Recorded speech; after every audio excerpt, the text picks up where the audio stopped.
Good evening.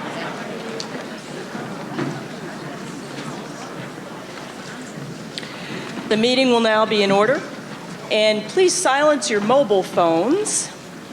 I see that there is a sufficient number of voters present to allow us to open the meeting. This evening we will continue with the annual town meeting warrant, beginning with Article 23. The gymnasium is the only venue for the meeting tonight and the only place where voting will take place. To vote on an article, you must be occupying a seat in the gymnasium. Live coverage of the meeting will be broadcast in the cafeteria so that those who are taking a break there may follow along.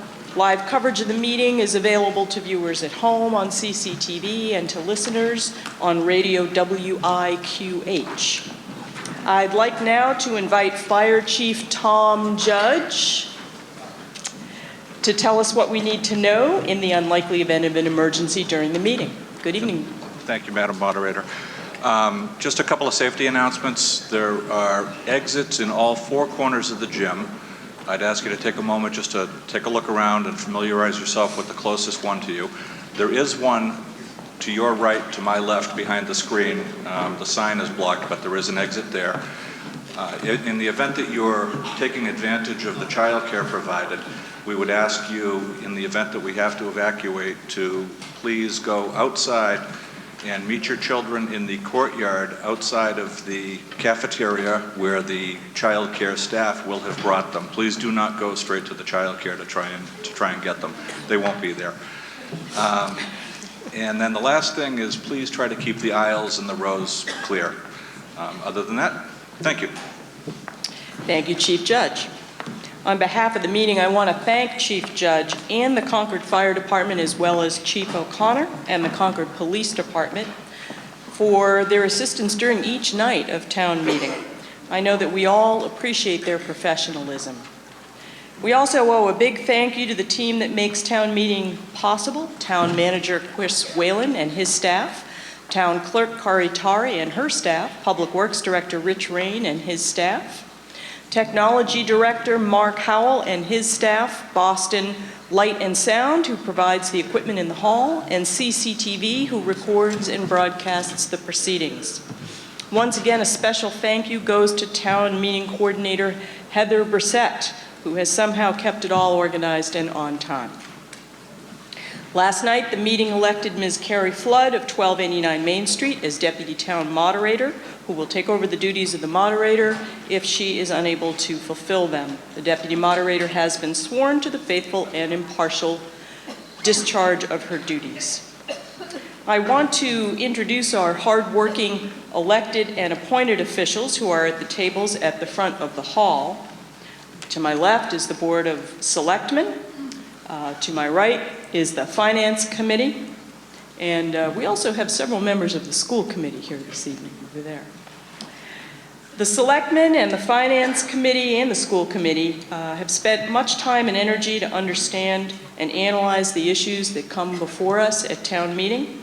And you will find their recommendations, those of the Finance Committee and the Select Board, in the front of the Finance Committee report, which is available in the hall. If you've not perused the FinCom report, I encourage you to do so. You'll find that it provides excellent data and analysis of our town's current and future financial picture. The Finance Committee has 15 members who are appointed by the moderator for 3-year terms. With this town meeting, the terms of 5 members come to an end, and 2 are reappointed for a second term of 3 years, expiring May of 2021. And those 2 are Richard S. Jameson of 1370 Main Street and Philip Swain of 114 Pine Hill Lane. In addition, I'm appointing 2 new FinCom members to 3-year terms expiring May of 2021. And those are Christine Reynolds of 15 Captain Miles Lane and Grace Hansen of 61 Lexington Road. I thank them all for their willingness to serve our community on the Finance Committee, which, as most of you know, is not an insignificant commitment. 3 members of the Finance Committee are now departing: Linda Miller, and Trevani Appadai after serving for 2 terms, and Tom Swaim after serving for 1 unexpired term. Ms. Miller also served as chair of the Finance Committee. On behalf of all the citizens of Concord, I want to thank the 3 of them for the energy, commitment, and good sense that they brought to understanding and advising on financial issues impacting the town. We're better for their work, and we will miss them. Please join me in a round of applause for that.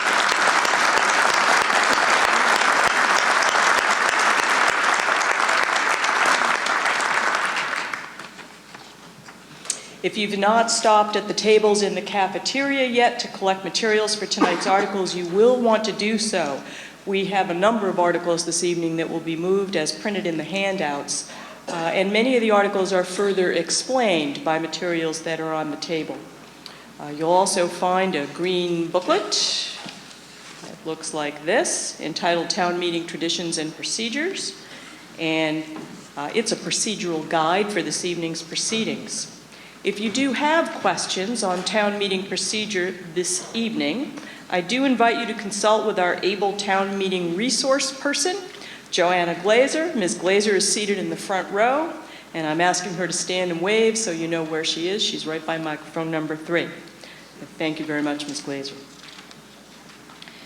The time and talent of many town boards and committees went into the articles that are before the meeting tonight and for the whole meeting. Many, if not most, of those volunteers are too busy to volunteer, but they find their service valuable and rewarding. The town is always in search of more citizens willing to donate their time and talent to the conduct of town affairs. If you might be such a person, I would invite you to fill out a green card to volunteer. You'll find these out in the cafeteria on the table with materials. And you also can find them online at the Concord town website, www.concordma.gov. I've appointed Mr. Abe Fisher of 400 Hayward Mill Road to be the head teller, Mr. David Carr of 82 Lawsbrook Road to be ballot supervisor, and Richard Wells of 368 Lawsbrook Road to be the assistant ballot supervisor. Mr. Fisher will supervise a standing counted vote if we require one, and Mr. Carr will supervise the counting of ballots should the meeting vote to take a ballot vote. Mr. Fisher, are the tellers ready to be sworn? We are. Mr. Carr, are the ballot counters ready to be sworn? We are. Tellers and ballot counters, would you please stand and raise your right hand? Do each of you swear that you will faithfully and impartially perform your respective duties at town meeting tonight? Thank you very much, and thank you for serving. I thank you on behalf of everyone here at the meeting for performing this really important role without which we could not have many of our votes. And if we do press you into service, please do remember to count your own votes. All voters should have received a voting slip when they checked in this evening. Tonight it looks like this, robin's egg blue. Spring really is coming. Your voting slip is what enables you to vote. It's a good idea to write your name on it and do keep it handy. We have some visitors to our town meeting tonight, and we welcome you. Each visitor should have registered in the cafeteria and received a visitor badge.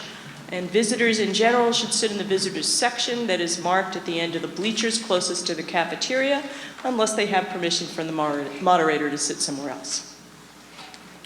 We also have with us this evening Town Council Mina Makarios of Anderson and Krieger and Christine.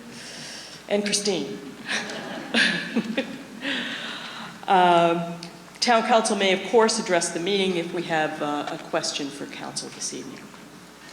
We have a preliminary motion to begin this evening's session. Ms. Hotchkiss moves that the meeting take up no new business after 10 p.m. and that when we adjourn to reconvene at 7 p.m. tomorrow evening, April 11, in this hall. Is there a second? I see that there is. Any discussion?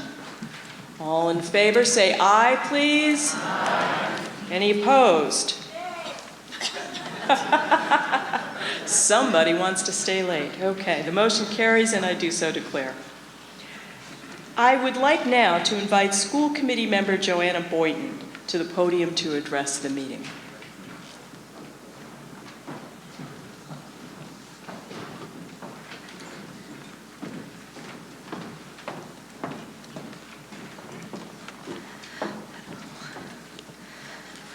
Joanna Boynton, 72 Chestnut Street.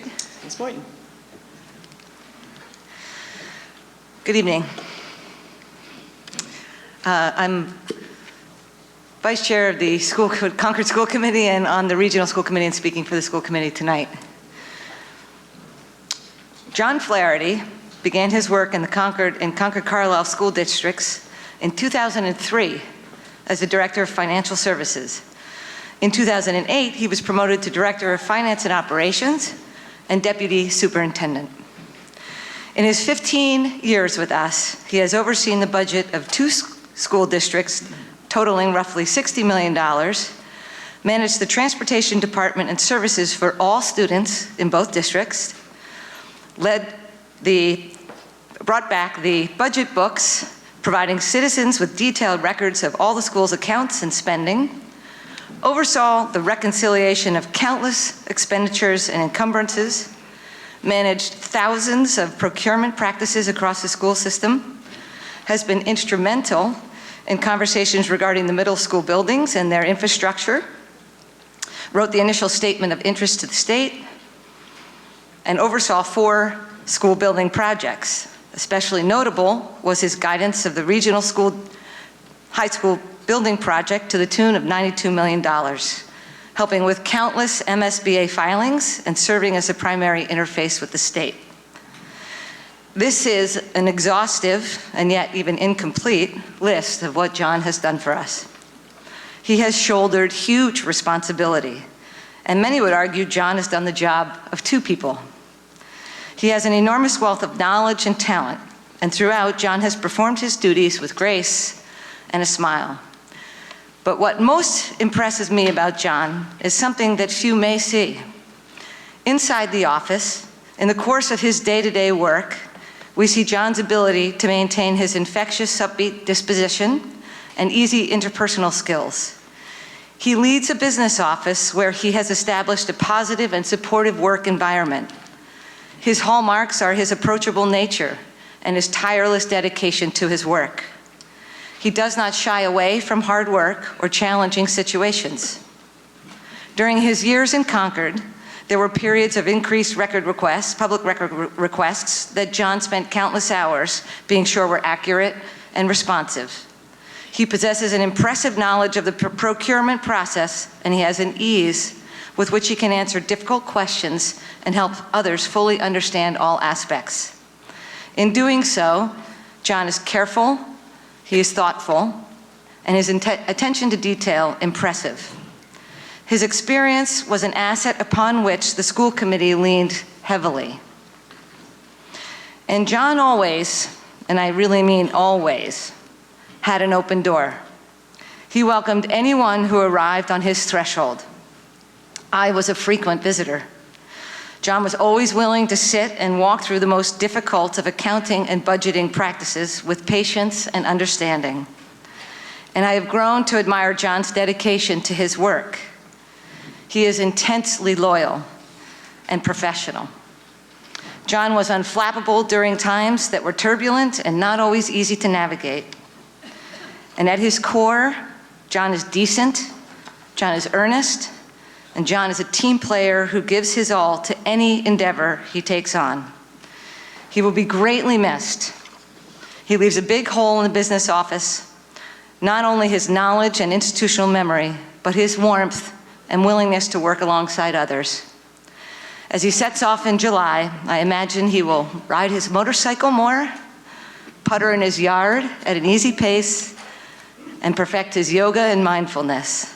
All things we love about John, and all things he deserves to enjoy more. Thank you, John. From the bottom of our hearts, thank you for all of your commitment to this town and these 2 school districts over the past 15 years. You have devoted yourself to your work, and countless families and children have benefited. We are most grateful. I invite you all to break our no applause rule.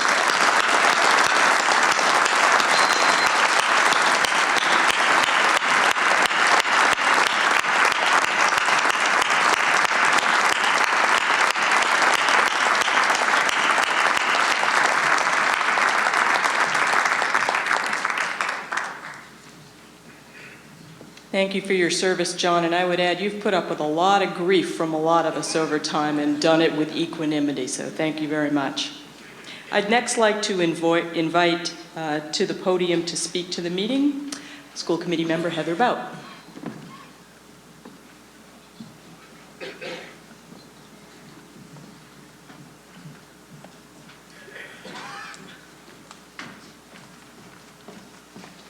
Thank you, Madam Moderator. Heather Bout, 33 Alden Road, Concord School Committee and Concord Carlisle Regional School Committee. Oh boy. Well, it went off of here, sorry. So I have the honor tonight of speaking about Dan Conti. It's kind of a relief actually to speak to you all without the pressure of budget numbers up ahead of us. This is the end of Dan's 3-year term. I'll go back 3 years. About 3 years ago, I first heard Dan Conti's name as a mere rumor of somebody who may run for 2 open school committee seats. It was the first name that had come up, and people said, "Oh, have you heard of Dan? He's smart, he's insightful, he knows education, he's just a really genuine good person." I thought, that's great, he'll be perfect for school committee. Fast forward a couple weeks, and I somehow got convinced to run for one of those 2 seats, potentially against Dan and some other people. And I thought, oh great, and he'll be perfect for school committee.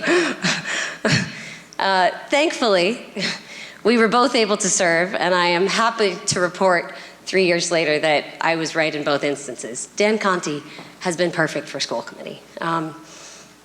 There are so many parts of Dan that have really added so much value to the past 3 years. He's incredibly insightful.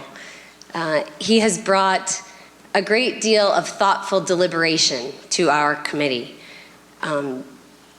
He is so genuine in the way he thinks about the issues, and he has asked us all to really think before speaking. He listens to people. He listens to those of us who are speaking in our conversations. He listens to the commenters who come and those who send emails.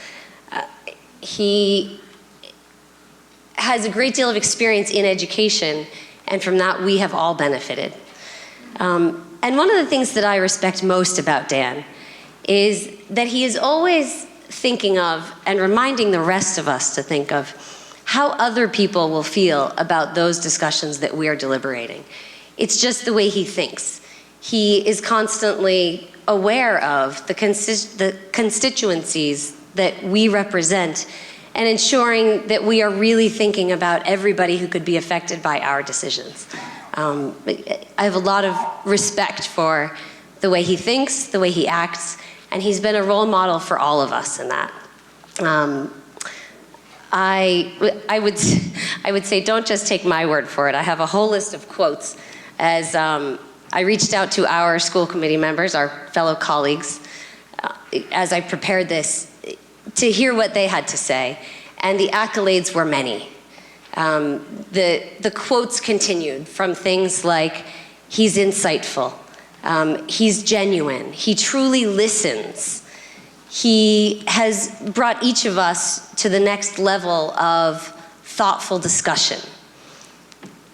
He has brought us together in a way that a true leader can. And I know that as a fellow chair of a committee this year, I have often looked to him as a role model. So before I wrap up, I also would like to, in addition to thanking Dan, thank Dan's family, his wife and 3 boys, who have also expressed and shown great patience and support for all the time that we have taken Dan away from them, sometimes late into the evenings as our meetings go. And we all know that when someone gives so fully to their community, it is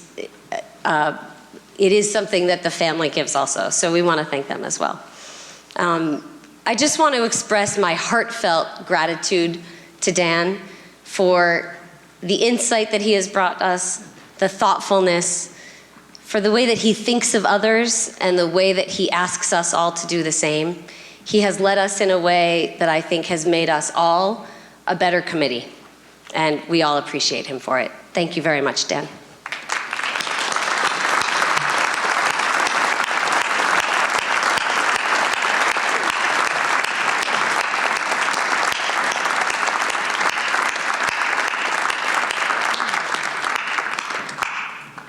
Thank you, Dan Conti, for your service to us. We have one last ceremonial. Actually, no, we have two more. I'd like next to invite Ms. Alice Kaufman of the Select Board to come and address us from the podium.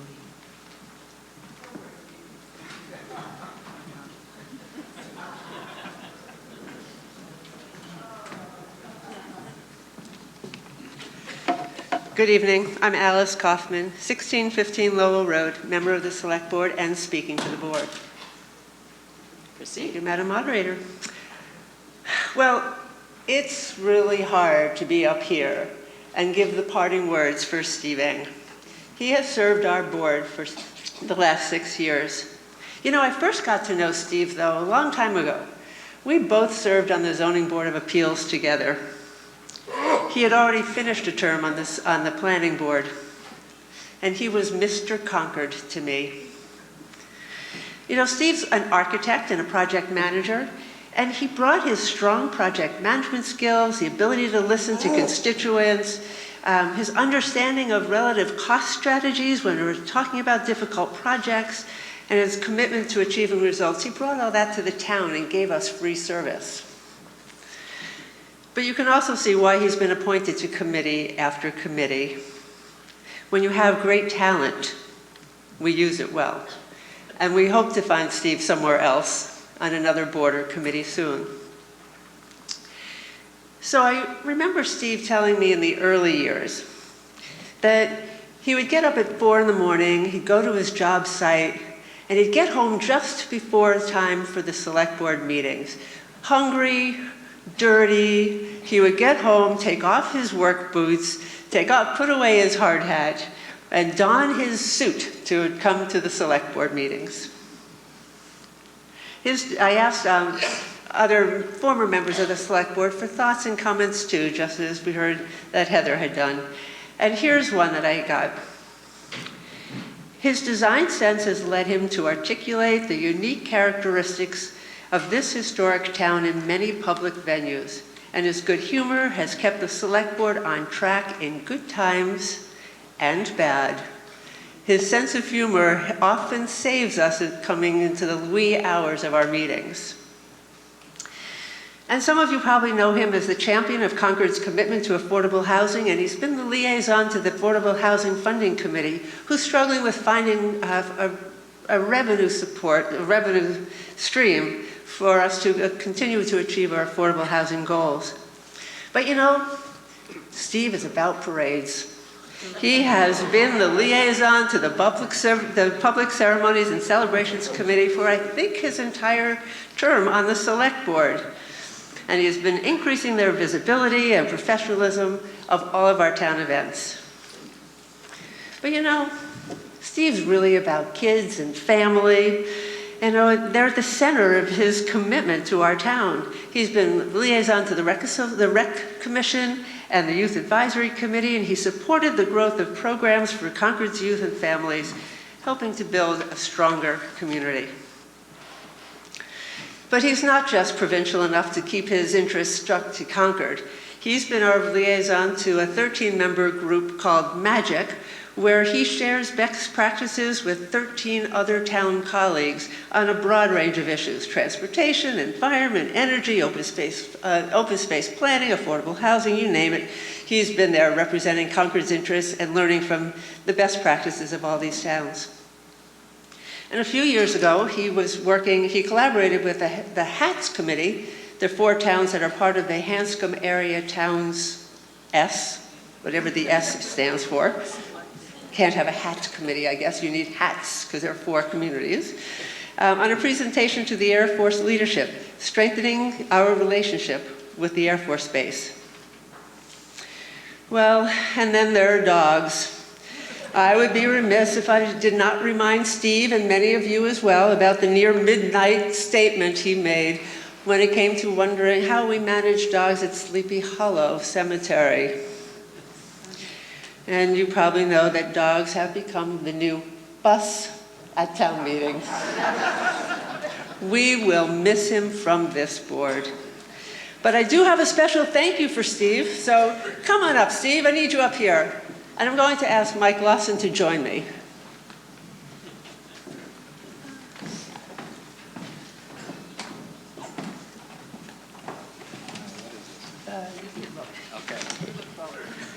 Oyez, oyez, oyez.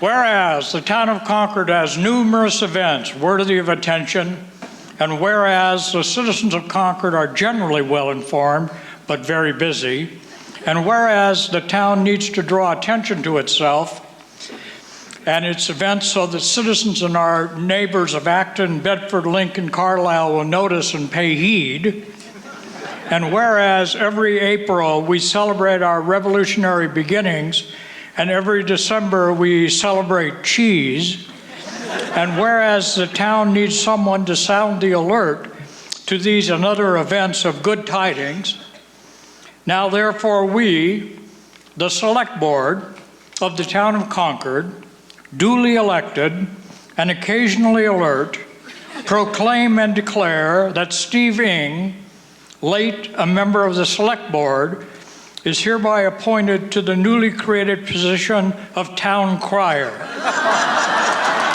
He shall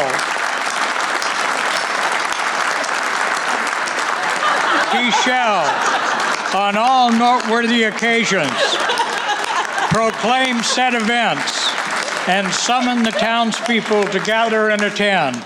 He shall at all times wear his cheese hat and his official town crier sash. Mr. Town Crier.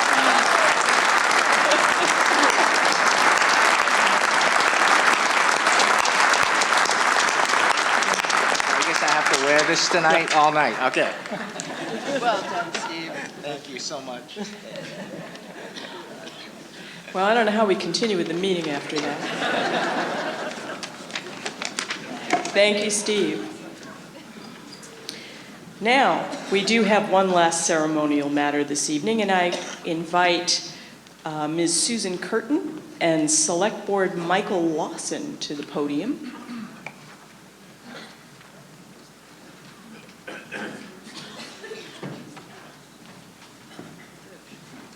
I won't yell this time. Good evening. Last November, a group of citizens and town employees traveled to northern Japan to participate in the 25th anniversary celebration of our sister city relationship with the town of Nanai. Jim Terry, this year's honored citizen, led a delegation to Nanai a quarter of a century ago to inaugurate our relationship. Over the years, many Concordians, both young and old, have traveled to Nanai, stayed in Japanese homes, visited many sites, and greatly benefited from the warm welcomes and genuine kindness. And we have hosted many visitors from Nanai here in Concord with the same generosity and spirit. At this year's ceremonies in Nanai, which was also the 60th anniversary of the founding of their city, two noteworthy events took place. First, a street was named Concord Street. We participated in the dedication of the street, and our gift to Nanai was a Minuteman weather vane. Their gift to us, presented by the mayor, was this beautiful robe. Sue Curtin, co-chair with John Kratzley of the Concord Nanai Network, will help us understand the robe's significance. Sue? Good evening. Thanks to John and Holly Kratzley for holding this robe. They're going to show you both sides of it. We begin with the back side because that's where most of the embroidery is. Now, this Ainu robe is a rare gift and very dramatic. The Ainu, meaning human, are the first peoples of Japan, of the Japan Islands. It is accepted that they came from the north, from Sakhalin Island, for example, north of Hokkaido. Like our Native Americans, they relied on the land to provide all that they needed for their lives and their culture. Their religion was animistic. They used colorful and dramatic designs for their clothing, switching to cotton from tree bark and other natural materials when cotton arrived in Japan in the end of the 19th century. This robe is a man's robe. The design and stitching follow a strict cultural design in which the most important added designs are at the fringes of the bottom and the top and the sleeve ends to prevent entry of evil spirits. We may all need a robe such as this. On the top of the back of the robe is the design that represents an owl, an important symbol for the Ainu. Recognition of the Ainu people and culture has gained much popularity in Japan in recent years. We are glad to welcome this beautiful gift as Concord and Denai are sister communities. The Select Board received this gift officially from CNN on Monday, December 11th, and they will be mounting the robe and hanging it with an informational plaque in the townhouse before long. Thank you.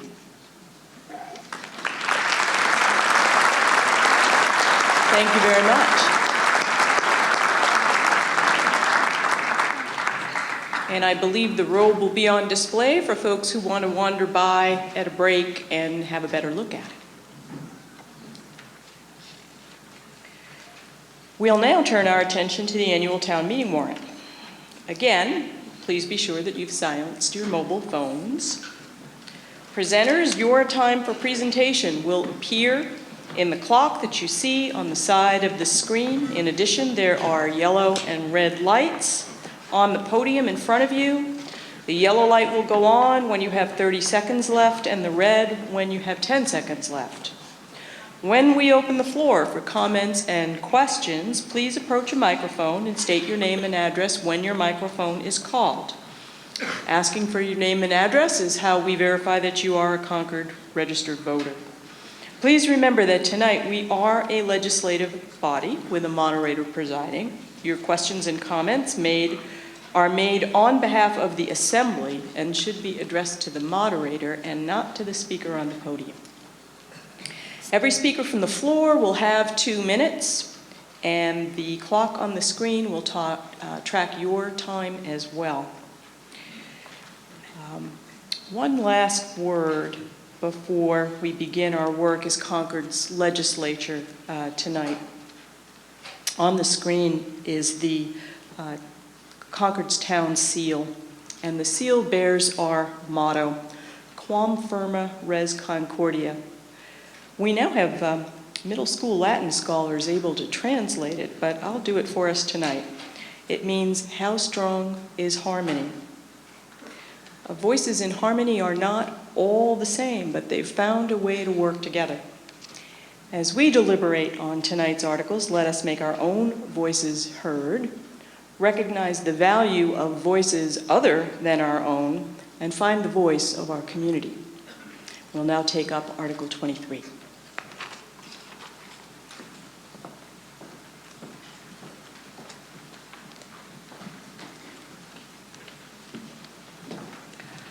Article 23 has a handout associated with it, so please make sure that you have that. Madam Moderator, Lori Gil-Pizaris, 1376 Old Marlborough Road. Ms. Gil-Pizaris. Climate change is due to fossil fuel emissions. We all know that. But it is also due to diminishing ecosystem health and biodiversity. These are the twin crises of our time. Quoting from Washington State Governor Jay Inslee, we are the first generation to experience the impact of climate change and the unraveling of biodiversity and ecosystems, and we are the last generation that can do something about it. Our problems are rooted in human causes, and both require that we fix them, and everyone needs to participate. Article 23 requests that the town first acknowledge the need to protect our community from the increasingly severe storms and drought that we are likely to face by recognizing nature-based climate resilience measures as cost-effective solutions. The article calls for a committee with specialized knowledge to, among other things, evaluate and recommend goals and methods to build resilience. Federal government agencies such as the USDA and climate and environmental groups are realizing that we have failed to stop emissions and that we need to act now to build resilience in our communities. The USDA says we can't stop natural disasters, but if we start planning now, we can reduce their impact. And MAGIC, the group that Alice Kaufman mentioned, an advisory group of 13 area towns, recognizes that we must continue to reduce emissions, but we must simultaneously build resilience. So what is resilience? We're familiar with sustainability. Sustainability means meeting our needs today without jeopardizing the ability of future generations to meet their needs. Concord formed the Sustainable Energy Committee in 2007, adopted 4 sustainability principles in 2011, and last year passed Article 51 and hired a sustainability director. Major steps forward in reducing emissions. We must have resilience is complementary to sustainability, but is not the same. Resilience is the capacity to resist damage from a disturbance, such as an extreme rain event or drought, and to recover quickly. We must have nature-based solutions using biology, as well as emission reduction measures to ensure Concord is both sustainable and resilient to climate change. Nature-based solutions to restore ecosystem health will protect us, our homes, our businesses, infrastructure, and save us tax dollars. Healthy, functioning ecosystems will help us weather extreme storms and drought. But we need to plan now while we still have abundant nature in Concord. Development is knocking. Potential resilience goals might include things like protecting our drinking water supply, recharging groundwater, and maintaining and restoring the free services that nature provides and which we often take for granted. Just look at the services of, next slide please, the services of a single tree. A tree can reduce temperatures, absorb floodwater and pollutants, store carbon, provide habitat, and also increase property values. Tree absorption of water is critical during flooding. A single mature oak tree can absorb 40,000 gallons of water a year that would otherwise flood the landscape. And if a single tree can do all that, just consider what a forest might do and other ecosystems. Concord must protect, restore, and maintain ecosystems and their services now. Water is our most critical resource and a major area of vulnerability identified last year by MAGIC's Resilience Report and Vulnerability Assessment. Drinking water quality and quantity will be impacted by climate change. That's why water retention and purification on the landscape are such critical resilience goals. Concord sits in the middle of this map, showing the 13 towns in the MAGIC area. Orange means groundwater is being used at a rate faster than it's being replenished. As you can see, and I have one pointer, so I'm gonna, if you look to your left, I'll see if I can, maybe it's not gonna work from here, but right in the center, there's a large orange blob, and that's Concord. I guess you'll have to take my word for it. Next slide, please. So why is water so vulnerable? I think this slide best portrays that. The big blue dot is all the water on Earth and in the atmosphere.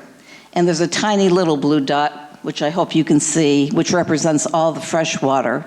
So water is not being created each time it rains. It simply cycles through the land, through the water, through the atmosphere, and back again. So what we have is what we get. Next slide. The MAGIC assessment identified additional vulnerabilities for Concord, highlighted in the slide. And there are other vulnerabilities not mentioned in the report. Next slide, please. Precipitation, drought, and extreme storm events are predicted to grow in volume, frequency, and intensity. If we vote yes for climate resilience goals today, we can start to plan now and avoid the increased cost, monetary and human health and well-being, that we will certainly incur if left until later. Perhaps one of the most compelling reasons for voting yes tonight, as I was reminded at a legislative breakfast this morning, is the fact that there's grant money available from the environmental bond bill, the state environmental bond bill, and these grants won't last long. So if you'll excuse my corniness for a moment, for anyone who has ever marveled at the ability of surfers to catch that wave, or maybe we have surfers here tonight, the wave of knowledge needed to build resilience is cresting. If we act now, we can catch this new wave and ride it safely to shore.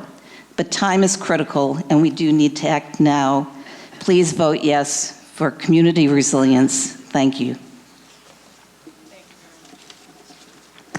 Thank you very much, Ms. Gil-Prezaris. And I'll remind everybody that this motion is moved as a resolution that is on the handout. And do I have a second for the motion? I see that I do. We will hear next from the Select Board, Mr. Mike Lawson.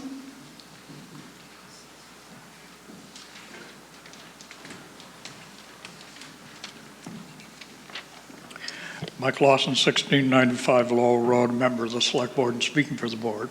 Mr. Lawson. Madam Moderator.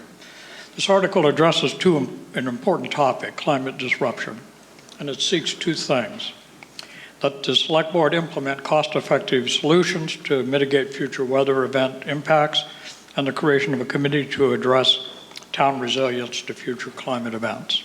This is an important topic, but the town doesn't need an additional committee. This issue is being addressed by existing committees and an already planned new committee to further the work of the Energy Future Task Force and to work with the new Director of Sustainability. This planned committee's charge can address the specific issues of resilience and sustainability. In addition, the Municipal Light Plan is working to reduce greenhouse gas emissions from its power supply portfolio and is actively engaged in programs to protect us from the consequences of climate events, most noted just in these recent March storms. The Water Department is developing a comprehensive project to better utilize water resources at Nagot Pond. Concord Public Works is actively engaged in resilience planning in the design and construction of 2 new pocket parks in West Concord, installation of rain gardens, and the design of road improvements in flood-prone areas. And you will be asked to vote later at town meeting on Article 38, a zoning amendment to require sustainability principles to be considered in site plan reviews. The town has a comprehensive Sustainable Energy Committee, CSAC, whose charge is to assist the town in identifying, designing, implementing programs and projects for fostering energy conservation, efficiency, and renewable energy generation in the town and in all segments of the community. We can do more, and we will. Because we have hired a sustainability director, and because of the good work of various town departments and our energy supply goals, the work of CSEC, and the planned work of the new committee to further the work of the Futures Task Force, the Select Board believes that we are addressing issues of sustainability and resilience, and therefore encourage a no vote on this article. Thank you, Mr. Lawson. We'll hear next from someone on behalf of the Planning Board. I don't know Mr. Kleiman. Mr. Kleiman will have 2 minutes.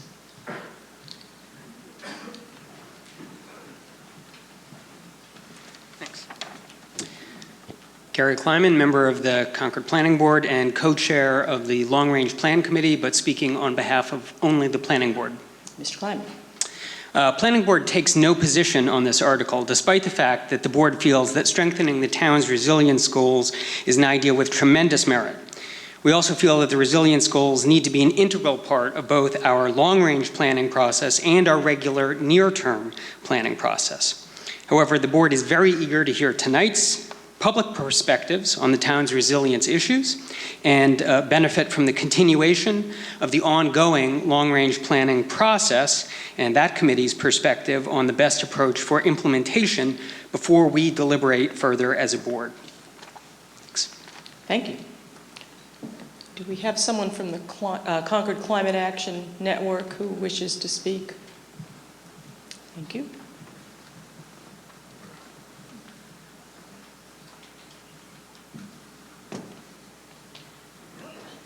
Bob Andrews, 32 Staffordshire Lane, speaking for Concord CAN.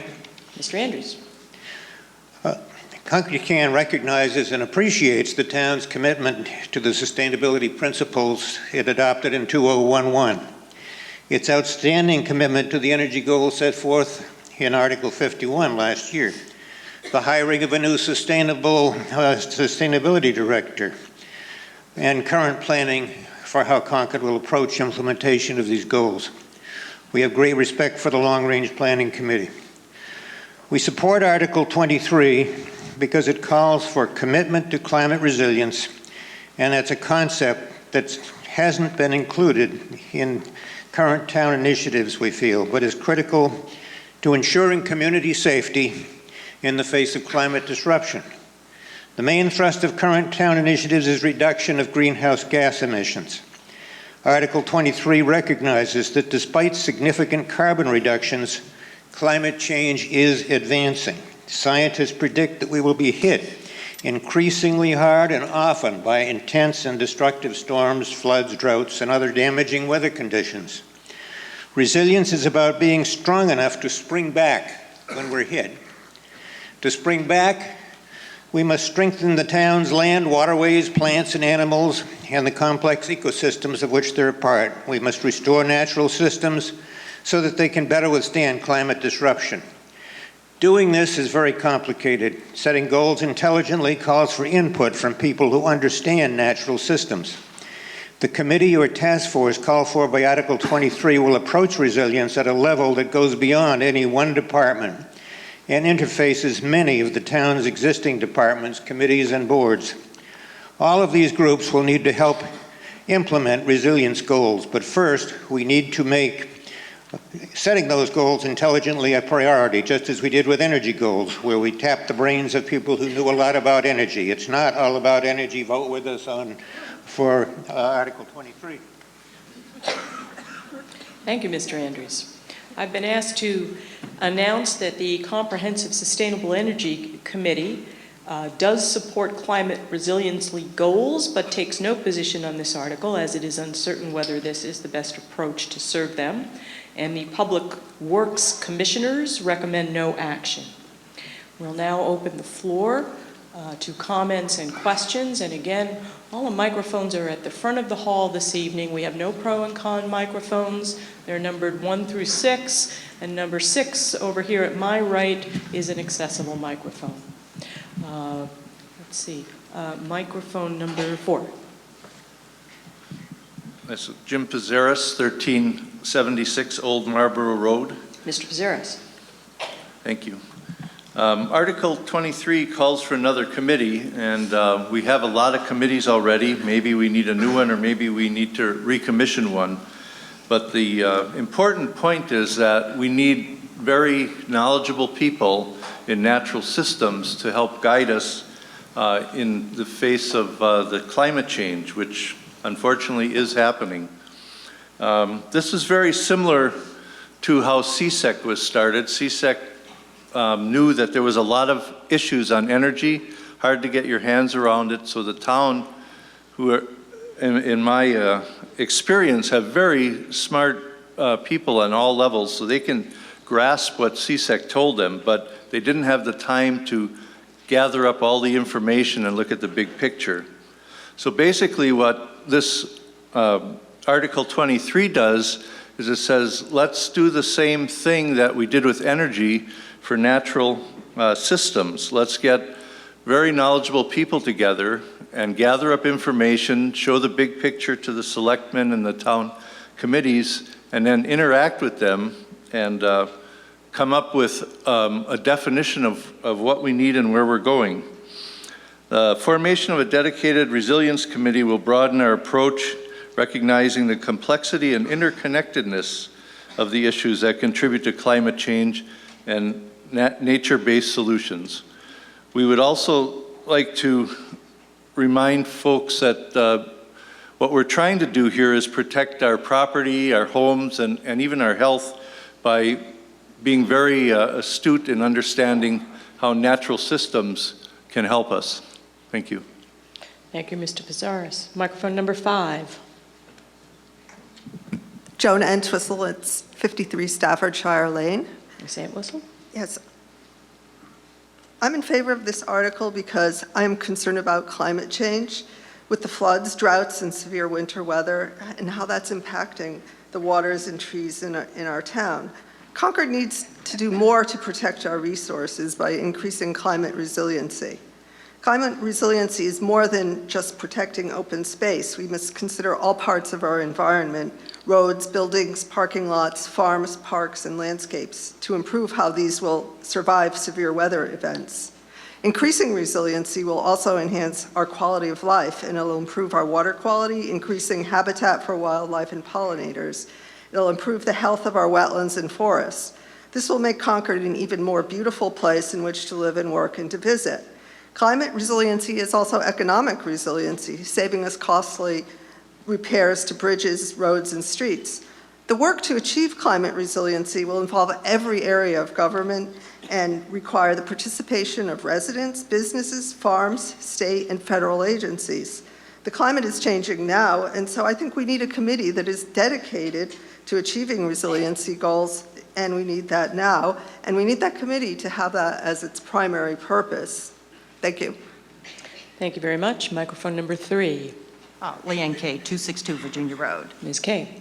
Thank you. I believe we should vote no to this warrant article. It's not necessary. The town of Concord was established back in 1635. We have survived tornadoes, hurricanes, blizzards. We're a very resilient town. And it's my understanding about 1/3 of the town is in conservation, so we're doing our part of preserving the environment. The proponents also say that we should be concerned about future climate events. Well, the climate cannot be predicted on a long-term basis.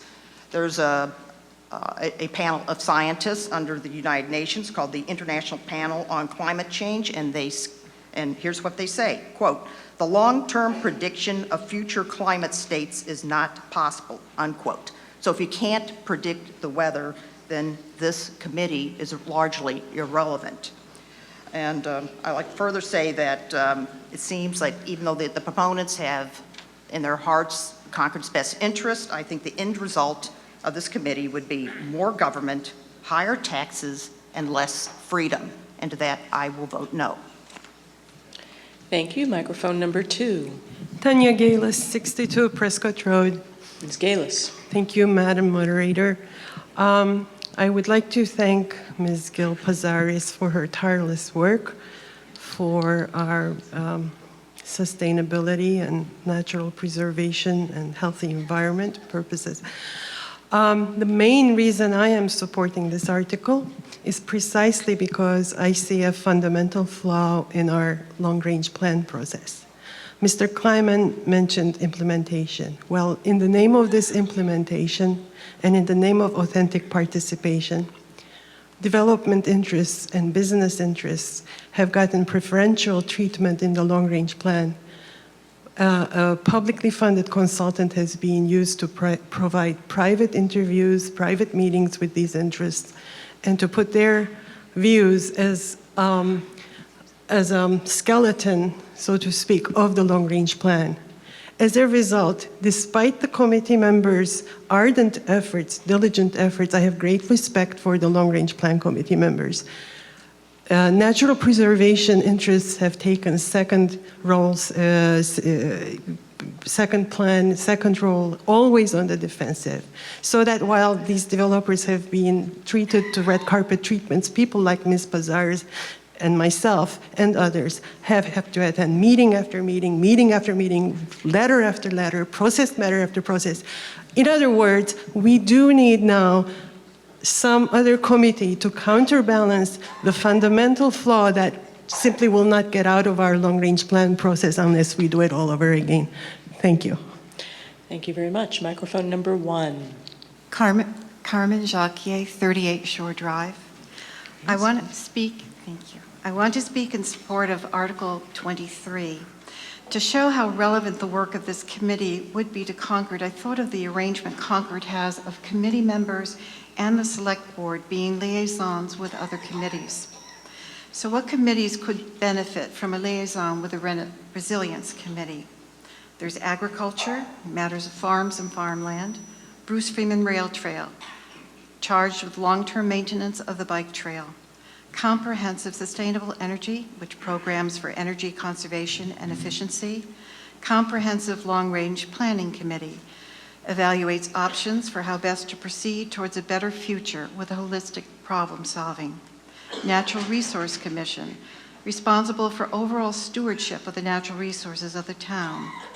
The Planning Board secures adequate provision for water, sewage, drainage, and safety in cases of fire and flood. Pollinator Health Advisory Committee educates on best alternative practices. School Committee educates the students to become caring citizens and responsible contributors to our global society. The Trails Committee preserves trails and townland. Wastewater Task Force deals with water flow associated with desired development of town areas. West Concord Advisory Committee provides a roadmap for future development, growth, and improvement in West Concord. And lastly, the White Pond Advisory Committee, of which I'm a member, a unique area under stress from environment change, people, deterioration in the quality of water, and repeated algae blooms. I see the charge of all these committees benefiting from the work, knowledge, and guidance that a resilience committee could provide. Thank you very much. Microphone number 6.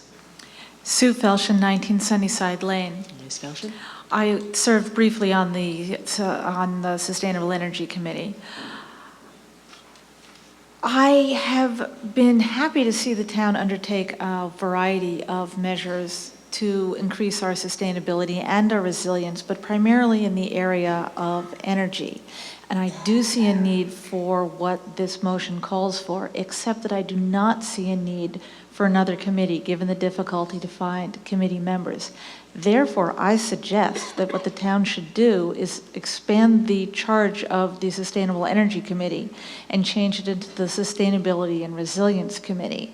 This would allow the goals of this motion to be carried out while not requiring yet another committee to be carried by the town. Now, I am curious, if we adopted this motion, this is a question in fact, if we adopted this motion, would that count as a direction to the town to do so? If the town dissolves CSEC and reforms it, would that qualify as creating a new committee as asked for here? Because I'd like to vote for this motion, but I would not like to vote for another committee. Thank you. Thank you very much. Microphone number 5. Sharon McGregor, 70 Williams Road. Ms. McGregor. Thank you. Article 23 is the means by which Concord can achieve 3 primary aspects of resilience for everyone's health and well-being in this town. These aspects of resilience that Concord needs to be resilient are, 1, the return in both form and function of compromised nature. As it's been said, it's not enough to protect the land in Concord. We do a lot of that. We need to do more. But we have to restore or enable the return of the land's biodiversity and healthy ecosystems that have been or are being lost. Number 2, The return of ecosystem services, the services that support us, our families, our businesses. Chief among these is water retention on the landscape, in our soils and our vegetation, which will recharge groundwater, private wells, and public water supplies, recover dry landscapes so that they cool our environment again, decrease the frequency and intensity of flooding, and decrease the frequency and intensity of drought, all of which are becoming more and more familiar to us all. Number 3, carbon drawdown. Concord's energy accomplishments from Article 51 last year will reduce Concord's contribution of carbon to the atmosphere, less carbon going up. Restoring nature and retaining water on the landscape, Article 23, will draw carbon down from the atmosphere. More carbon coming down out of the atmosphere where it is causing us harm, sequestered for good use by nature. So in achieving these 3 aspects of resilience, restored nature, water retention on the landscape, and carbon drawdown, Concord can become a net carbon sink. To stop climate change and actually reverse climate change is within humanity's grasp. If we make Earth a net carbon sink again, town by town, state by state, region by region, and continent by continent, we can do this. We can rise to the occasion. Let us begin tonight, right here, right now, in Concord. New committee or reconstituted one, let's do it. Please vote in favor of Article 23. Thank you. Thank you very much. Microphone number 4. Kathleen Ogden Fasser, 46 Arrowhead Road. Yes, proceed. Thank you, Madam Moderator. I would just like a clarification on the presentation by the Select Board. They seem to have referenced a new committee.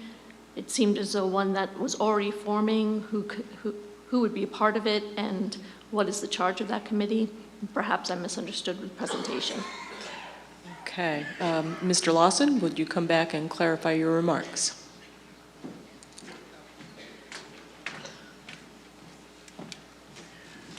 When the Energy Future Task Force reported to us when they finished up their work, the consequence of that report was that the Select Board was going to create a second committee that would continue to work on these issues and work with the new Sustainability Director to begin the implementation of some of these activities. So that committee, as I said in my remarks, the charge of that committee could be broadened to include these issues of resilience, and as the woman at microphone 6 said, or it could be the case that an existing committee like CSEC's charge could be amended to deal with these issues. In either event, my remark was meant to say that we can handle the goals of this without creating a new committee. Thank you. Ms. Pizarro, you may respond. Yes, I've had conversations with our new sustainability director practically the day she arrived in the hopes that we could find some solution that combined resilience and sustainability committees and expanded the scope of our work, which has mainly been in the area of energy reduction and fossil fuels emissions reduction. I've also had a recent conversation with CSEC, and one of the comments that came from that conversation is, wow, that's going to take years to do. What I presented tonight to you, I presented to them. And there was the feeling that we'll have to hire a consultant to do this. And I think the bottom line is that the committee that we need, first of all, expanding CSEC really is not an option, a good option, because it's been focused for 10 years or more on energy. So to have that committee switch all of a sudden to address resilience I think resilience would take a back seat, and it needs to take an equal position at this point. And also, the type of people that would serve on both committees would have different types of backgrounds. So biology is a word we don't hear in town very often. We're a community of engineers and different types of people, but there aren't very many biologists, though they are here, and then we have a lot of people in town with experience in this area. And I think that to cut short the process needed to really make us a resilient community, we need both efforts going on at full steam. So thank you, and I just want to say that when I spoke with our new sustainability coordinator, yes, she does have I think 4 initiatives. They're mainly in In fact, all of them are pretty much have to do with energy reductions. So there's no consideration this year for resilience issues, and we can't wait for that. Thank you. Microphone number 3. Yeah, thank you, Madam Moderator. Mark Galis, thank you. Mr. Galis, your address, sir. 62 Prescott Road. Thanks. Excellent, thank you. Without a doubt, passing Article 23 is one of the most important things that we can do at this town meeting. No existing committee, board, or department is looking at the big problems aggressively enough, nor can they, because they are already overworked dealing with smaller issues. And this challenge is not about applying old methods, but about developing new ones that work. Are we ready for a summer with no rain? I don't think so. Are we ready for the remains of a hurricane that stalls over our town and dumps 2 feet of rain in 24 hours? I don't think so. We are not a densely built city like Boston or Cambridge, and yet we have to pipe in part of our drinking water from the next town over. Do we have resources to build systems of canals or large reservoirs? No. What we do have are our natural resource systems and some of the smartest and most knowledgeable citizens in the world. We can help lead our nation in figuring out how to use nature and work with nature to help us cope with the challenges that nature is confronting us with, if we have the will. This is bigger and more challenging than what any existing committees, boards, or departments are doing or can do. Please protect this small patch of ground that is Concord. Please vote yes on Article 23. Thank you. Thank you very much. Microphone number 2. Thank you. Garrett Whitney, 296 Heathbridge Road. Mr. Thank you, Madam Moderator. Well, we've heard a lot about floods, storms, all the sorts of natural disasters that climate change promises to bring. But I'd like to say just a few words about actual biodiversity loss, first globally, then here at home. Worldwide, we're on track, according to the World Wildlife Fund, to lose, big numbers here, 2/3 of all animal life over the last 50 years, ending in 2020. 2/3 of all animal life on Earth will be gone. This is after hundreds of years of hunting animals all around the globe since the colonial expansions of the 17th and 18th centuries. And in Germany's pesticide-free national parks, this report came out last year, measurements show a 75% decline. That's a big number. 3/4 of the flying insects are gone, right? Insects are food for many other animals, birds, amphibians, and reptiles. To bring this home, if you're over, say, I don't know, 30, 40, whatever, I'm 67, when was the last time you had to clean the bugs off your windshield? That used to be twice a day on road trips. We don't do it anymore. Some say we shouldn't address this with great urgency because, of course, Concord isn't that significant in the global statistics. But if we're not, who is? Our insects and birds and small animals are disappearing just like everywhere else, and we can do something about it. We have the person power, we have the expertise to find out how. Again, if not us, then who? This committee will be an excellent first step, and all it will cost us is some volunteer time spent by those who are eager to get to work. Please vote yes. Thank you. Thank you very much. Microphone number 1. Patricia Davidson, 159 Thoreau Street. Ms. Davidson. Thank you, Madam Moderator. I urge the town to recognize the enormity of the challenge that climate change will present to our community and to take the multifaceted approach Article 23 proposes. Building climate resilience is a complex undertaking. Setting goals intelligently and cost-effectively will require us to seek input from people with specialized knowledge and expertise in natural systems. Concord is fortunate that many residents have this expertise and could participate and contribute effectively to a dedicated town committee. Our town staff and committees do an excellent job every day, yet staff are obligated to enforce current state and local regulations, many of which do not address climate change from a resilience perspective. Finding new solutions will put enormous pressure on town staffing resources. I urge you to recognize tonight that we need a reconnaissance group to begin addressing climate resilience in Concord now. Please join me in supporting Article 23. Thank you very much. Microphone number 5. I'm Bernie Jenkins, 32 Staffordshire Lane. Ms. Jenkins. I am a member of Concord Can, but I'm speaking for myself, sort of.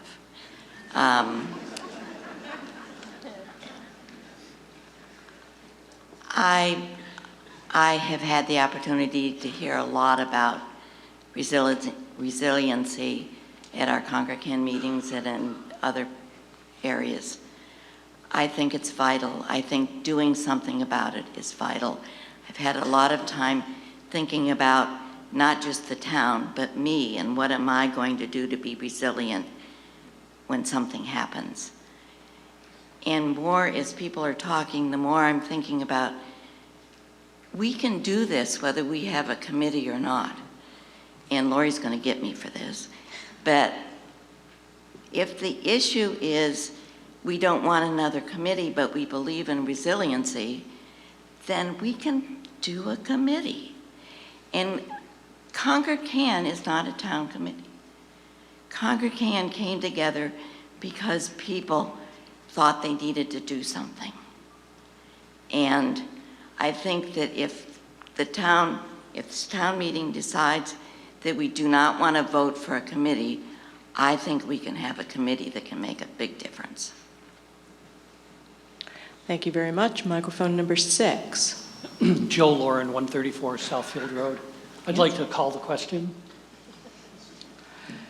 Well, we have been at this for more than 20 minutes, so I think that that's a fair motion at this point. This is a non-debatable motion, which requires a 2/3 vote. All those in favor of 2/3 to call the question. All those in favor of calling the question? Thank you. All those opposed? That carries by well more than 2/3, and I do so declare. We will then proceed to vote on the motion under Article 23. All those in favor, please raise your ballots. Thank you. All those opposed? The motion carries by more than a majority. That's a vote, and I do so declare.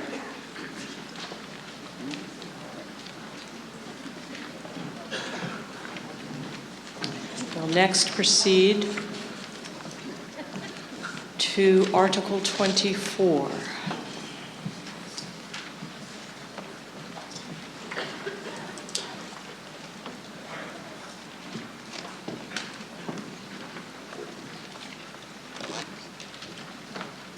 The motion is on the screen.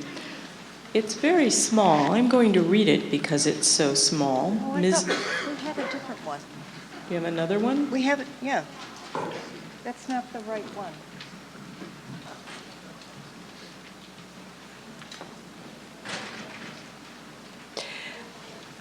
Well, I'll tell you what, we're just going to read the motion. If that's not the slide you meant, we're going to work with it.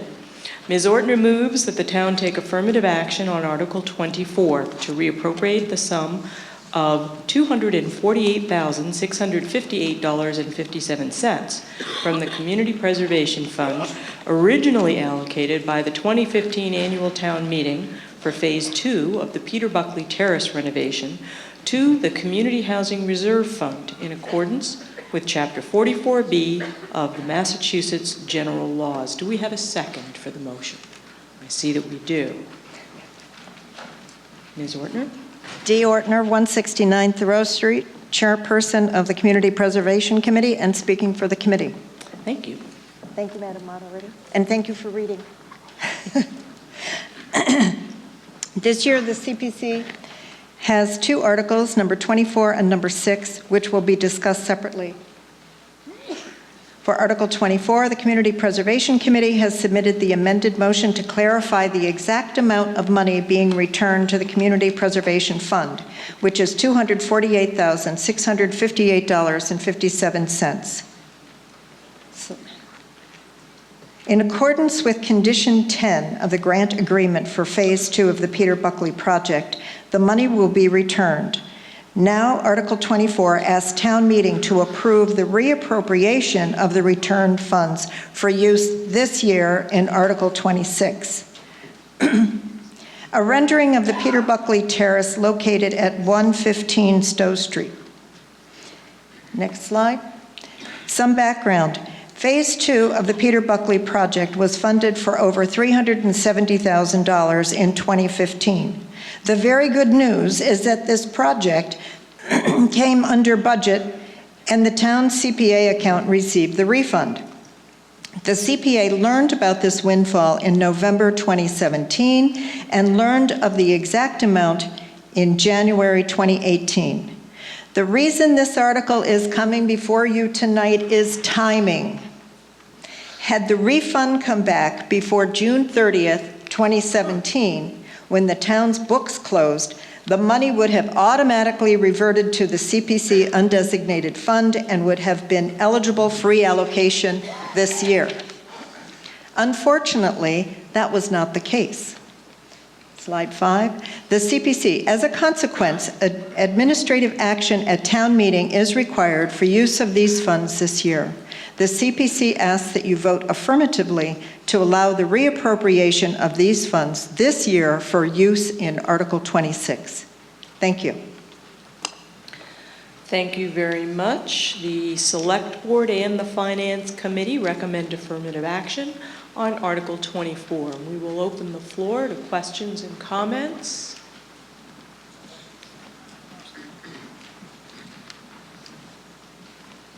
Microphone number 5. Ann Hayden, 342 Sudbury Road. Ms. Hayden. What happens if it doesn't pass in Article 26? May I answer? You may. What happens is the money will stay in its project bucket until Which is housing? Excuse me? You mentioned for housing.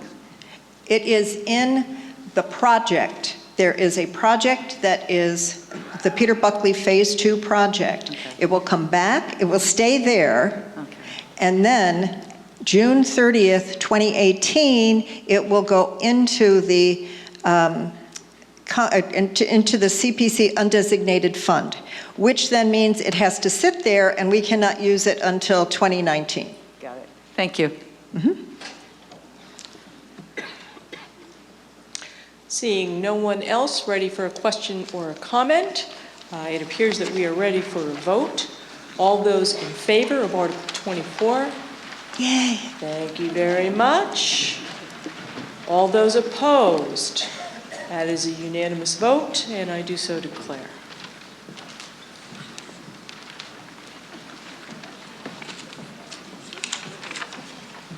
We'll now proceed to Article 25.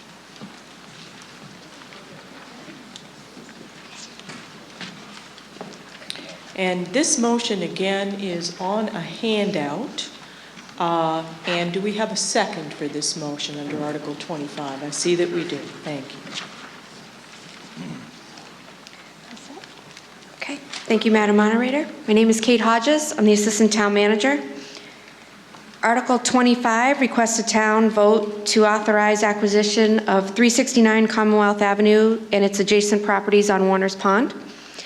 The town hereby requests $2.5 million in addition to the $500,000 requested from CPA for the acquisition of 7.03 acres of land located off Commonwealth Avenue, currently referred to as the Giroux land.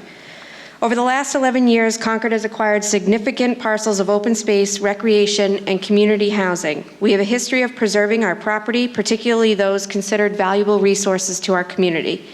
In response to requests from the West Concord Advisory Committee last summer, the town began discussions with the Giroux family in April of 2017 regarding the sale of their 3 parcels of land in West Concord. The committee identified the land as very important for the community, referencing its significance to the West Concord in its 2010 master plan. The property was listed for sale last summer at a purchase price of $3.2 million. Over these past several months, we have taken time to speak with the family and to understand their vision and wishes for the land and how those may coincide with our plans. The town was successful in negotiating a purchase price of $2.7 million for the property, which was accepted via verbal agreement a few days ago. For the record, the agreed-upon price is contingent upon the successful execution of a purchase and sale agreement, which, once finalized, will outline the primary uses for the property as recreational and open space. The family has been quite candid regarding their strong desire for the property to be developed in a way which memorializes their family. The idea of a public park titled in the family's name, open to all community members, was of great value to them. It is because of this particular value that the family agreed to the town's financial offer, which was an amount less than what the family's asking price was. Comprised of 3 total parcels, the land is mainly wooded with significant frontage on Warner's Pond. The center parcel is a 3-bedroom Cape Cod-style dwelling and an attached garage. In May of 1951, the land was approved for a subdivision for 7 building lots, which ranged from 9,000 to 26,500 square feet in size. The plan was recorded at the South Middlesex Registry of Deeds in 1952. These photos were taken from the center of the property at the home site overlooking the pond's edge. If successful, we anticipate this to be the location of a new public bathing beach and picnic pavilion area. Initial thoughts surrounding the site usage were focused primarily on park planning and active recreational amenities. However, the town has taken the opportunity over these past several weeks to meet and hear from several members of the town's affordable housing teams.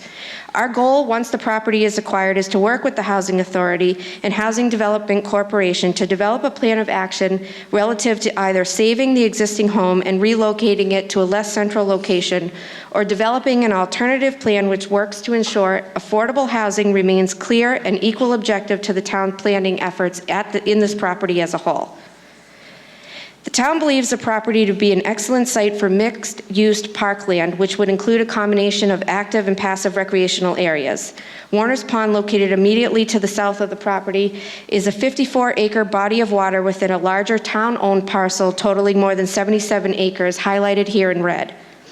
The pond was created in the 1800s by citizens who wished to dam the Neshoba Brook in order to generate water power for nearby mills. Abutting the property immediately to the west, indicated here by a star, is a 67 acres of conservation and agricultural land owned by MCI Concord. The land is leased to farmers who grow crops there. To the north of the parcels is the former rail trail line, currently under construction of Phase 2 of the Bruce Freeman Rail Trail. This bike path, once complete, will run 27 miles in length from Framingham to Chelmsford. The remaining red parcels highlighted here depict other town-owned land held majoritively by the Natural Resources and Conservation Divisions. There are also 2 parcels along Commonwealth Avenue which are owned by the Concord Housing Authority and are currently rented. The red parcel in the center of the 2 housing lots indicated here is the public access point and canoe launch currently for the pond, which is accessible from Commonwealth Avenue. Recognizing several ecological threats to the pond itself, the town worked with private consulting group to create the Warner's Pond Watershed Management Plan. Currently, the Division of Natural Resources is conducting a dredging feasibility study, which is slated for completion in June of this year. Long-term, the town is committed to ongoing invasive species removal, including dredging targeted pond areas to allow for greater and more diverse recreational activities to happen in and around the pond. Preliminary areas scheduled for dredging include the existing boat launch area off Commonwealth Avenue and the proposed beach area. Both are indicated here by yellow stars.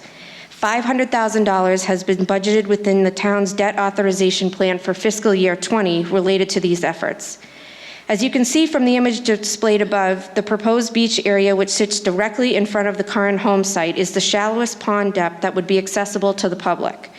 The area to the west of the proposed beach location, which is also accessible from the proposed land, has a depth of more than 12 feet. This area, therefore, would not be suitable for public bathing, but would be a valuable area for fishing or low-wake, no-wake boating sites.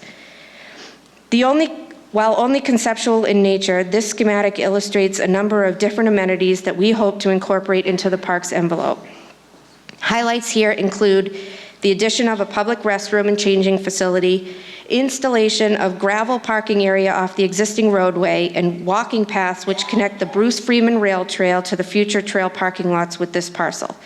Construction of fishing and canoeing piers, inclusion of accessible and blazed pathway navigating the more densely wooded areas, and the addition of the public bathing beach. Once the parcel is purchased for the $2.7 million negotiating price, the town intends to utilize the remaining funds to conduct site and cost analysis as well as detailed feasibility studies for budgeting and construction purposes. The town requests your favorable action on Article 25. Thank you very much, Ms. Hodges. We'll next hear from the Select Board. Ms. Hotchkiss.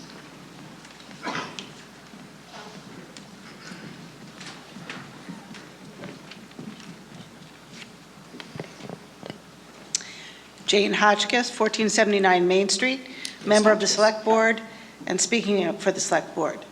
Thank you. Article 25. The Select Board enthusiastically supports an affirmative vote on Article 25 for the purpose of purchasing the 7-acre parcel at 369 Commonwealth Ave for municipal purposes, including active recreation and affordable housing. I have personally known about 369 Commonwealth Ave, the Giroux property, since my initial days on the West Concord Advisory Committee. And before that, as a highlighted space in the West Concord master planning process, with limited undeveloped land left in West Concord, this spot has long been identified as a hoped-for town asset. A place where families like mine, without access to private ponds or pools, clubs, or summer homes, could enjoy a quiet picnic in the woods and learn to swim in a pond, or discover paddling, sailing, and other aquatic fun, as Ms. Hodges has described. Its abutting proximity to the Bruce Freeman Rail Trail, and as well as the 2012 Warner's Pond Management Plan and current dredging study, just accentuate the multiple value points. I recently had the good fortune to meet a next-door neighbor and retired firefighter who recalled being one of many in the 1940s who learned to swim at the Giroux Beach. Suffice to say, 369 Commonwealth had become legendary long before the owners decided it was time to enter the real estate market. And when that did happen, the town engaged quickly, and perhaps with too narrow a focus in the initial discussions, when we focused solely on the wonderful affordable recreational value that this property represents. And as we were reminded of our stated mission to consider affordable housing in municipal land purchases, the town now includes that consideration in the vote before us. So tonight the Select Board is requesting your authorization for $2.5 million to go into a fund for the municipal purchase of 369 Commonwealth, allowing our Assistant Town Manager to finish the sensitive discussions which she has been shepherding on behalf of us all. In the words of another legendary resident of Concord, Maynard Forbes, let's not lose this property. The Select Board unanimously supports a yes vote on Article 25. Thank you very much. I'm looking for Mr. Collins from the West Concord Advisory Board.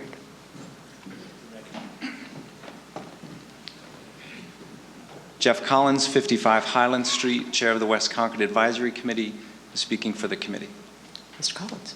Thank you. The West Concord Advisory Committee is a subcommittee of the Planning Board. The committee was created by the Select Board in 2011, quote, to provide a mechanism for thoughtful and public examination of the issues surrounding future development, growth, and improvement in West Concord. The committee strongly supports affirmative action on Article 25. We feel that acquisition of 369 Commonwealth Avenue will unlock Warner's Pond, transforming it from a hidden gem into an invaluable community asset. As shown previously, I don't know if you have my slides there. Unfortunately, your slides arrived too late and unformatted, and your emails, emails to you were bounced back. So would you like us to put back one of the photos? No, that's okay. I'll refer to things. But so the 7-acre parcel, as previously shown, is a short half-mile walk from West Concord Center, directly adjacent to the Bruce Freeman Rail Trail, accessible by the rail trail or by the sidewalks on Commonwealth Avenue. And acquisition of the property aligns with priorities and goals stated in several existing plans, many of which I'm sure many authors of those plans are in this room. The West Concord Master Plan from 2010 calls for preservation of open space and wetland areas closer to the village center, The plan specifically prioritizes improved visual and physical connections between Warner's Pond, the village, and surrounding neighborhoods. The open space and recreation plan calls for protecting land along waterways and establishing open spaces in and around town centers, and calls out this parcel as a special site for recreation. The comprehensive long-range plan in 2005 actually called specifically for acquisition of land on Warner's Pond for a town recreation facility.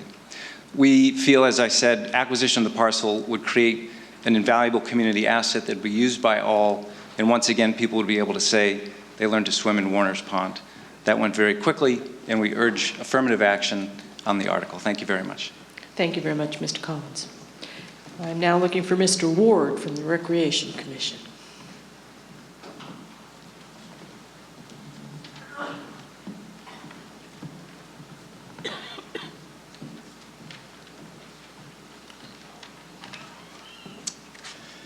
Peter Ward, 29 Pilgrim Road. Mr. Ward. Thank you. Good evening. I am currently a member of the Recreation Commission, and I also represent the Recreation Commission on the Community Preservation Committee, known to many of you as the CPC. However, tonight, I'd like to offer a few remarks as a resident in support of Article 25. Today, we, as in my family, are fortunate to have access to, or have had access to, a wealth of recreational resources, as highlighted in the Recreation Department's mission statement, which I would like to briefly reference. Concord Recreation is a leader in providing activities that enhance personal development, promote healthy lifestyles, and encourage greater community involvement. As dedicated professionals, the department strives to promote lasting experiences while creating fun, unique, inclusive opportunities and excellent facilities, some of which I'd like to just touch on and reference briefly.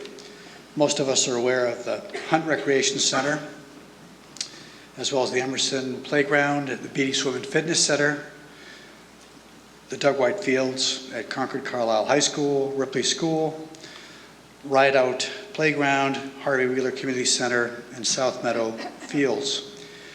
New to the portfolio of facilities would be 55 Church Street over in West Concord, as well as the Visitor Center located at 58 Main Street. Concord Recreation is a self-supporting operation that strives to keep pace with a growing community, to deliver the highest quality customer-focused programs, events, and services, many of which my family, I'm sure many of you have had an opportunity to take advantage of. I'll call some of these out, those being adaptive recreation, aquatics, after school, before school, and Terrific Tuesdays, Concord Carousel Preschool, community and special events, family swim, group fitness and training, general programs, sports, both youth and adult, as well as summer camps and clinics. Looking to the future, the potential purchase of the land on Warner's Pond offers the opportunity to fill a number of recreational needs within the community. On a related note, in September of 2014, the Recreation Department commissioned a study to assess the current facilities and project needs for active and passive recreation. The process involved a review of existing data, community input through facilitated focus groups, key leader meetings, a public meeting, and a community survey. The results, including a series of short, mid, and long-term recommendations, were then published in the Recreation Facility Strategic Plan, which many of you may have seen. If not, it is available on the website. And Mr. Ward, are you working on wrapping up your remarks? Yes, I am. Excellent. Included in the survey was a question about the need for parks and recreation facilities, and the top 5 needs expressed by the survey respondents were walking, biking trails, green space, natural areas, small neighborhood park, large community park, and nature center trails. As seen on the slide on the screen here, potential recreational and open space opportunities associated with Warner's Pond include a picnic area, waterfront access, and access to the Bruce Freeman Rail Trail. While the conceptual design is preliminary and subject to change, I'd like to offer my support, as well as supported by family, as a resident for Article 25, as it will enable the town to fulfill current and future recreational needs of the community. Thank you. Thank you very much. Mr. Rothermel, where did you go?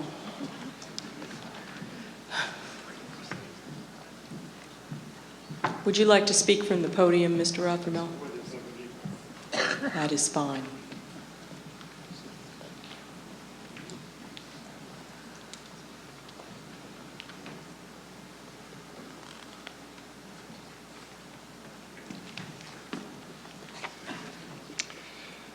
I am Terry Rothermel of 330 Musketaquid Road and a member of the board of the Concord Housing Foundation. Mr. Rothermel. Madam Moderator. The earlier plan to simply demolish a livable and potentially affordable house on the Giroux land was simply not right.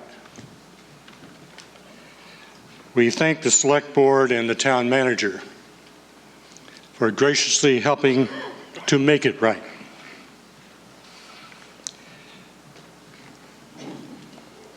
Hence, I will not be making a motion to amend the article to include affordable housing.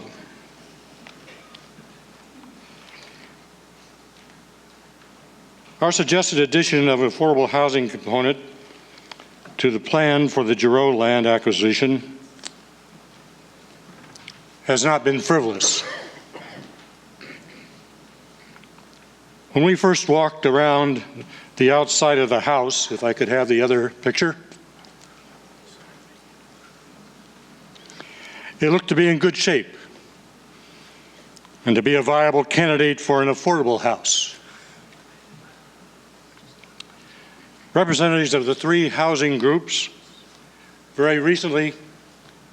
I'm so sorry, go ahead. You actually had two, but you can have three.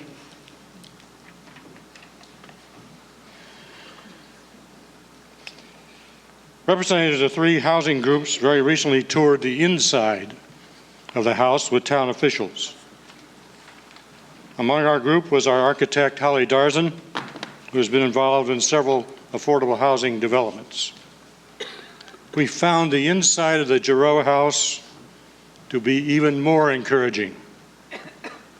3 bedrooms, 2 full baths, a newly finished second floor, and hardwood floors throughout. The Giroux house, like the Grath house before it, is in very fine shape to become an affordable home. If I have time, I will give a brief history behind the relevant town administrative policy, APP 54. In 2008, the Concord Housing Foundation petitioned for and passed Article 55 at town meeting, stating that the future land purchases, housing interest would be at the table to have a fair shot for including Concord's affordable housing goals and the uses of such purchases. That article became a town administrative policy, APP 54, as drawn up by the Select Board. In the 10 years since its enactment, the practice of AP 54 has been mixed, including this case of the Giroux land and house. I should note, however, that the lack of success over these 10 years has been partly the fault of our housing groups. AP 54 was a necessary step in support of Concord's high priority affordable housing goals. In too many cases, the uses of new land purchases had been cast in stone before there was any chance to have a housing use. In one recent stumble with APP 54, again at the 11th hour, we were able to intervene and help the town save the McGrath farm as an affordable farm. As in that case, the Concord Housing Foundation will raise the monies needed to prepare the Giroux house for occupancy. And the three housing groups will be working with the Select Board after town meeting to repair APP 54 so that its intent can be better implemented in the future. I urge your vote for Article 25 as altered by the Select Board. Thank you for listening. Thank you very much. We'll now open the floor to comments and questions. Microphone number 5. Robert Hilsinger, 102 Central Street. I'm sorry, Mr. Hilsinger? Robert Hilsinger, 102 Central Street. Mr. Hilsinger. They've mentioned that the property was on the market for $3.2 million, and I was curious if there is a current professional appraisal has been done to estimate the market value of the property today. Ms. Hodges, are you able to answer that? Yes, there was an appraisal that was commissioned by the family, conducted by Avery Associates, and they had the parcels come in at $2.9 million. We also asked a local other company to go over that appraisal for us and to verify it, and they concurred with that, so we have those available. Did you have a follow-up, sir? You're saying the appraisal that you have was done for the seller of the property, not for the town? The initial appraisal that was done by Avery Associates was commissioned by the Giroux Family Trust. However, we then went out for a review of that appraisal and the conditions therein to try to assess, and it came back at the same number, which was the 2.9. Second appraisal had the same number? Correct. Thank you. Microphone number 5. Diane Proctor, 57 Sudbury Road. Ms. Proctor? Thank you. I speak for the League of Women Voters when I suggest that the League chose not to take a position on this particular article for a variety of reasons, many of which have been addressed tonight by Ms. Hodges' presentation, including affordable housing and a variety of other concerns we had. But I wonder if there could be, first of all, a clarification of the money that is apparently available in 2020 to help to develop this property. This is something we've not heard before at any public hearing or any select board meeting, and we wondered if we could have a clarification. Ms. Hodges? The money referred to for 2020 is not for this property, but for dredging of 2 areas, one by the existing boat launch and one by our proposed beach area. It's $500,000. Preliminary estimates haven't been exactly defined yet because the dredging feasibility study is due at the end of this fiscal year, but it's expected to be around $1 million, $1.2 million for the dredging of those two areas. Thank you. May I ask one more question, please? You may. Considering the fact that first of all, I should say that both the procurement of this land and the development of this land is nothing but terrific. So there's no concern about that. What our concern is just an unclear sensibility about what the costs in the long run will be. For instance, if this becomes a public bathing area, it will require police, lifeguards, all sorts of town services that I fear have not been fully anticipated by the town in terms of the costs, not to mention liabilities of such a property. The movement of the house itself, should it be moved in order to put a bathhouse in that spot, is going to require resources of one kind or another. So I guess what we would hope is that in the future, when such a property is discussed, is that all of those considerations would be anticipated and studied in advance so that the town can know more fully what the consequences of such an investment would be. Thank you. Thank you very much. Microphone number 1. Thank you. Court Booth, 144 Wright Road. Mr. Booth. Mrs. Proctor has spoken to some of my questions. I'm very fond of the property. I think it should be saved. I'm very familiar with it. I do consider it more than a community resource, but rather a regional resource. And so I would like the Recreation Department to share at some point this year or next year what cost recovery plans might look like for a property like this. Thank you. Are you asking that question right now, or you'd like to hear about that in the future? Well, I can only assume, thank you, I can only assume from tonight's presentation that in a future year, probably next year, should we acquire it, that we have a development plan come before us and a management plan and associated costs. But I wouldn't equate this with other community assets operated by the Recreation Department, because I think it is indeed a regional resource that will be ours to manage. Okay, thank you.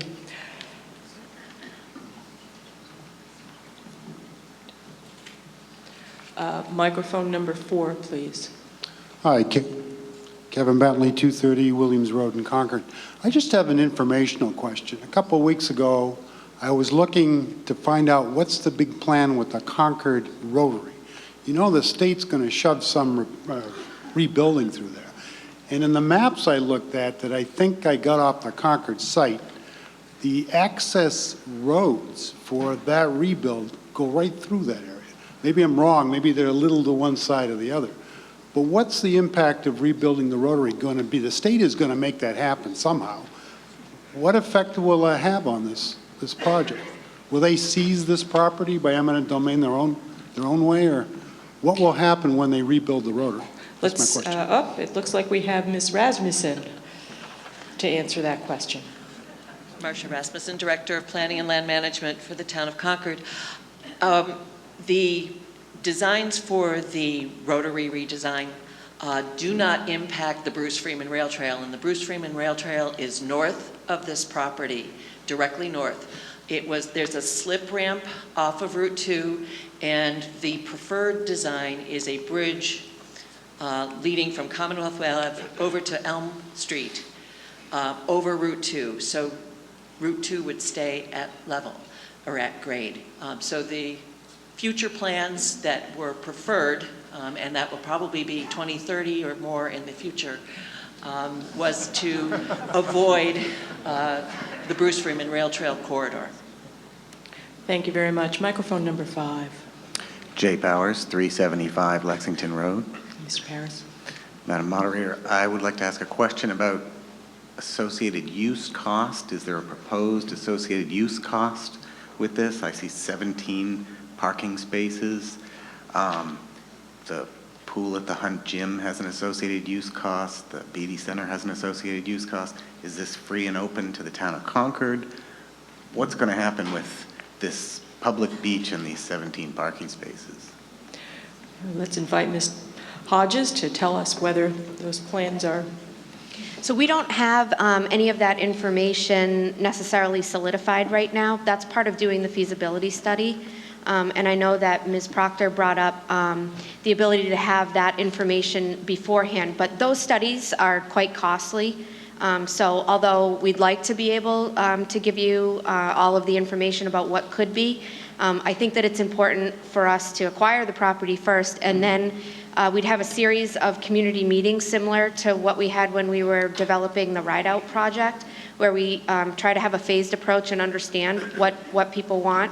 I can tell you, generally speaking, if you have a beach that's open with no parking and no fees, that there will be an appropriation that will have to be made each year at town meeting, and I don't know what that is. If we have an open and public certified bathing beach, we would need to have lifeguards there at least during posted hours. If we accept grant monies from the state, and there are grant monies that are available out there, some of those come with restrictions that it has to be free and open parking for a number of years until essentially the grant money has been recouped from use. So those would be something that would come after the property is acquired. Thank you very much. Microphone number 2. Tanya Galis, 62 Prescott Road. Ms. Galis? Thank you. I have a concern, maybe it's naive, maybe I did not understand it properly, but about the affordable housing section. It says, under such terms and conditions as the select board may determine. So I am wondering how much of a guarantee do we have in this wording that the affordable housing involves keeping the existing dwelling there and not in the future at some point turning it into some development with 2 units of affordable housing and whatnot, or something similar. In other words, something more invasive of nature than what is already there. This is a question about the town's plans, Ms. Hodges. Hi, I guess I have a question back to you. Are you talking about the ability to leave the home where it is or to have the home on the property, just generally? I'm talking generally. So I think that would be something that we would have to have with the feasibility study. I am not a park designer necessarily, and I think that what we would have to do is have several variations of a park plan that would include some type of affordable housing. As you can see, the parcel that's indicated in red, that it's actually right along the driveway entrance to the property. That's actually already an affordable unit. And so the idea would be to perhaps maximize that lot a little bit more than it is now. It'd be difficult. That house is about 5 feet away from the property line, but it's not insurmountable. So that would be something we'd have to discuss. So are you saying that there might be further development in that lot? Further construction of more dwellings under this wording? I think that we would have to show all of the available uses for it, yes, but that wouldn't necessarily be my decision to make. Okay, well, this is a very different scenario than what Mr. Rothermel was talking about in terms of just preserving the existing structure. So I would be very concerned about its future. Thank you. All right, well, I think we have the question and the answer. Microphone number 5. Hello, my name is Carl Packard of 86 Butternut Circle. Mr. Packard? I'm a member of the Finance Committee, but in no way speaking for the Finance Committee. Thank you. With all due respect for the urge of the town for more affordable housing and the proponents of affordable housing in town, which, again, I support, there are places for affordable housing to go, and there are places for any housing or any development to go, and there are places that should not be developed or developed further. And this is a very beautiful piece of land on a very beautiful pond, and if anything, there should be less structured on this property rather than more, or even keeping the structure that is there. And so I would like to make an amendment to the motion as brought forward to delete the words "and affordable housing" from the motion. We have the motion on the screen. Is there a second for the motion? All right, we will now turn our attention to discussion of the motion. So anyone who wishes to ask a question or make a comment on the motion, which is to delete the words "and affordable housing" from Article 25 as moved, come to the microphone. We will deliberate on the motion and vote on the motion to amend before returning to the main motion. Microphone number 2. Steve Urza, 39 Cottage Street. Mr. And I guess Urza. my comments would apply here as well. This property is a real gem. First of all, I'm on the West Concord Advisory Committee, but I'm speaking on behalf of myself. This property is a gem of a property. It's beautiful, and I support this property for open space and recreation. I think the community of West Concord needs this type of open space, and this pond is a place for swimming, a future place for swimming that could be our community's Walden Pond. And I really believe this is the best use for this property. Thank you. Thank you very much. Microphone number 3. Yeah, Adam Snodgrass, Main Street. Mr. Snodgrass? Yeah, thank you, Ms. Moderator. I just want to, I believe that our discussion now is on the amendment. That is correct. Okay, thank you so much, yeah. Yeah, I'm deeply concerned about the amendment. I oppose it. It sounds like we have a proposal coming forward to develop a plan. So in other words, to give authorization for a committee to develop a plan. And once they've developed that, they'll bring that back to the community for approval. And to let them know now that we just don't want this plan to include one or more units of affordable housing is very self-serving. We have plenty of housing in our community. We don't have plenty of affordable housing. We have plenty of beautiful spaces. We don't have a whole lot that are available to the general public compared to the amount of usage that's desired. So for me personally, yeah, I keep it on the cheap, and that's okay. It's part of my MO. I love Walden Pond, but you know that you have to arrive real early in the morning if you're going to enjoy Walden Pond for a parking space, or you have to walk it. And while I don't mind necessarily walking the 4.5 miles from my home to Walden Pond, it's a beautiful walk, it's a wonderful thing. I would love to be able to walk 1 mile to a pond. Having said that, at the very least, this unit of affordable housing, if it ever existed, could easily be traded into a different location by the community to help us meet our goals with affordable housing. So let's not approve this amendment. Thank you. Microphone number 5. Rich Feely, 347 Lexington Road. We're talking 7 acres and a 1,200 square foot house here. A house that frankly is one of the few houses that could be preserved in this town at the moment. And I think we can find a way to do that and keep the affordable housing in this amendment. And I strongly urge the meeting to vote the amendment down. Thank you very much. Microphone number 5. Nope, you don't want to talk about the amendment. Okay. Would anyone else like to address the amendment? Microphone number 2. Christian Kruger, 85 Alcott Road. Mr. Kruger. I am what is known as poor, and so I'm a fan of affordable housing as someone who lives in a $2 house on a rather expensive piece of land. So to see the option of the town at a later date considering whether it's right for the town to have affordable housing here eliminated now just seems extremely premature. I'm certain that down the road, you know, if we choose to go with the development of it as a recreational place, the concerns will have been addressed. But if they're not addressed, I don't see any reason to limit us in the future. So I would say we should vote down this amendment. Thank you very much. Microphone number 1. Hello, my name is Nina Huber. I live at 83 Wright Road. Ms. Huber? And I have a question about this. I agree that the existing structure would be great for affordable housing, but so I don't agree with this motion to amend. But I'm wondering if there's, as one of the prior speakers mentioned, if there's a way to limit how much affordable housing would be on that property.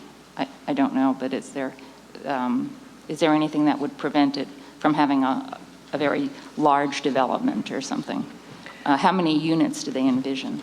So who would like to address that? Ms. Hotchkiss?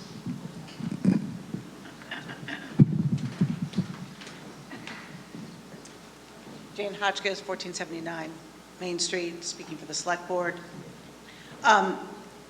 This discussion will come back to the Select Board, and we will be addressing the terms and conditions there. So this conversation right now doesn't have to start or end right now at town meeting. As I said in my remarks earlier, our hope is that town meeting will vote to purchase or to give the town the right to purchase this property, and we'll decide, you know, we can work through the uses later. But if we miss the opportunity, then it's gone. Thank you very much. Microphone number 6. Sue Felshen, 19 Sunnyside Lane. Ms. Felshen? I have a question about whether the exact wording has legal force. For example, if we delete the words "and affordable housing," does it mean that we wouldn't be allowed to have affordable housing? If we include the words "and affordable housing," would we be required to, or is all this subject to later negotiation? As someone has commented, we don't have a plan yet for exactly how we would use this property, but it is unreasonable to expect the family who has generously offered the town this property for sale to wait for us to develop some kind of plan. regardless of how we vote on this amendment, would the people of this town really give up this opportunity to buy this property for affordable recreation to the town just because of the exact wording of the article? I hope people will consider that. Thank you. Yeah, and would you like your question answered about the effectiveness of the amendment, or is this a hypothetical question? I guess it's hypothetical. Someone can choose whether to answer it or not. All right, thank you.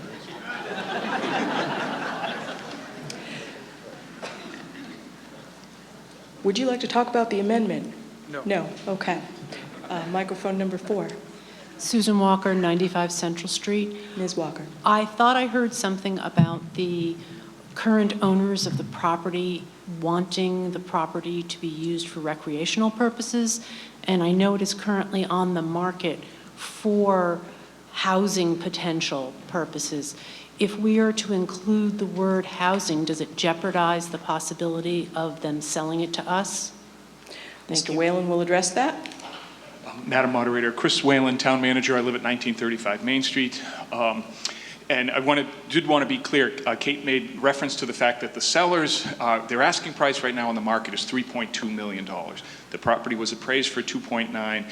They're willing to offer it to sale to the town for $2.7 million without housing. They do not want to see it developed for housing. Their original plan was to sell it for 7 lots.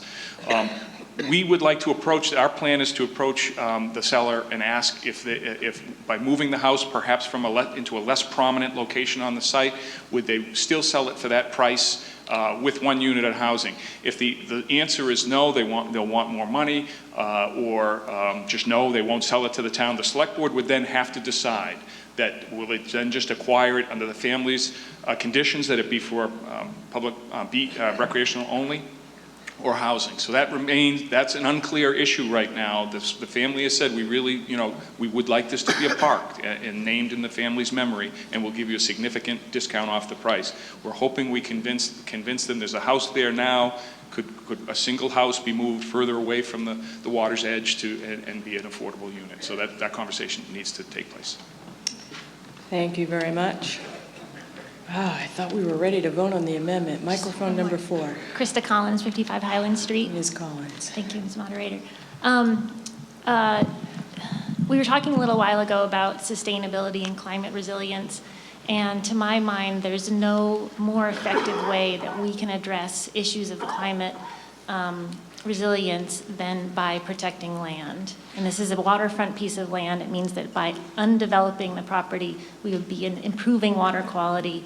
And as much as I understand the need for affordable housing in our community, I really believe that this property is best used for open space and recreation. I think to move the house would probably require taking down a lot of trees. And again, that sort of seems antithetical to the goals of open space protection and climate resilience. Thank you. Thank you very much. Microphone number 1. So Sam Feinberg, 60 Crescent Road. Mr. Feinberg.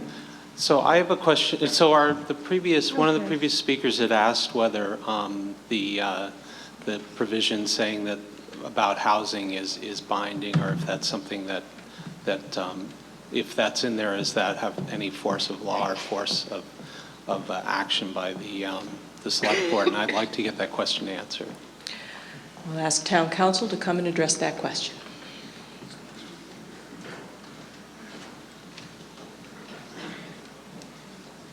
Madam Moderator, the existing motion with this language clarifies that affordable housing would be allowed. If you remove it, affordable housing would still be considered a municipal purpose, and so you would still be allowed to have it. However, this makes it abundantly clear that it's allowed. All this does is vests the selectmen to have that use if they're able to negotiate it. If for whatever reason the family puts a restriction in the sale saying there is no housing, that would trump. This is just an authorization at this point. Thank you very much. Microphone number 2. Thank you, Madam Moderator. Garrett Whitney, 296 Heaths Ridge Road. Mr. Whitney. Would it be appropriate to call the question on the amendment? I would like to do so if possible. We've been talking about this amendment for a while. I think that's probably okay. So this is a non-debatable motion. It requires a 2/3 vote. And the motion is to move the question on the amendment, not on the main motion on the article, but on the amendment to remove the words and affordable housing from Article 25. All those in favor of moving the question? Thank you. All those opposed?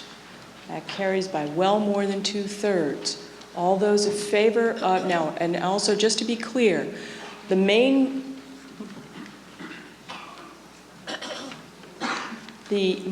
motion on the article requires a 2/3 vote, but this amendment only requires a majority vote. All those in favor of the amendment? Thank you very much. All those opposed? Okay, the motion to amend fails, and we will now return to the main motion. Microphone number 5. My name is Christian Ely, 279 Ministerial Drive. It has been my privilege to lead PAC 133 Cub Scouts out of Thoreau Elementary School for these past 3 years, and as a parent volunteer in the PAC for 4 years. And when I ask the children what their favorite thing out of the many great things we do through the year, what their highlight is, they always say the Warner Pond Camp without hesitation. I've spent many hours in recreation out there, and it is underused. It is a beautiful space. It feels, when you're out there, like you're 100 miles away. It may be 10 minutes from where we live in West Concord. It is well worth preserving. When I have been out there, every year when people come out, folks that have lived in town for many years, see us and the spectacle of us, they comment on how wonderful it was, how they learned to swim in the pond, what it was, how clear the water used to be, and why can't we make it as it once was? That's all I have to say. Thank you very much. Microphone number 3. Tanya Galis, 62 Prescott Road. Ms. Galis? Thank you. I'm proposing another amendment, which... You have an amendment, okay.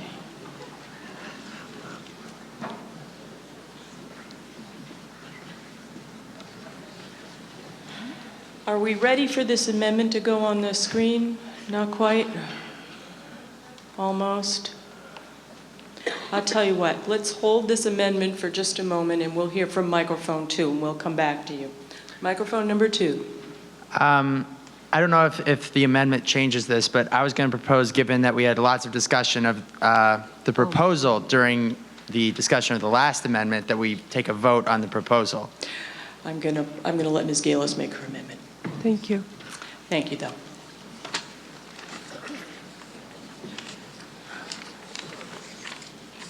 Okay, so Ms. Galis's motion, it is Ms. Galis and not Mr. Galis. Motion is on the screen. She moves to amend the motion by adding the words, provided said affordable housing is limited to the preservation of the existing structure, after the phrase, active recreation and affordable housing, from Article 25 as moved. I guess you mean in Article 25 as moved. Is that? I think we understand the motion. Okay, Ms. Galis, would you like to say a few words about your motion? Yes, sure. Is there a second? I see that there is.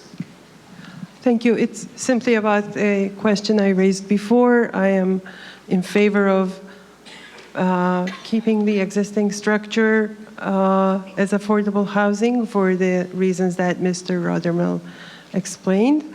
I'm not in favor of any other development on the site.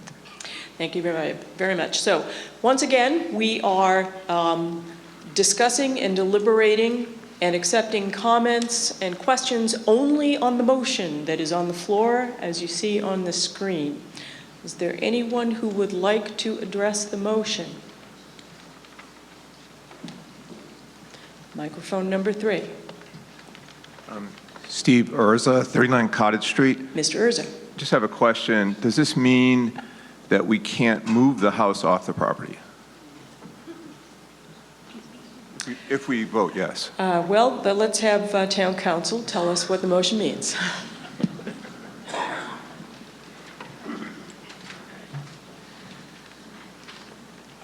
That's correct. If you add this amendment, you would be preserving the existing structure. That would be your only option for affordable housing, so it would take away some of the authority for affordable housing.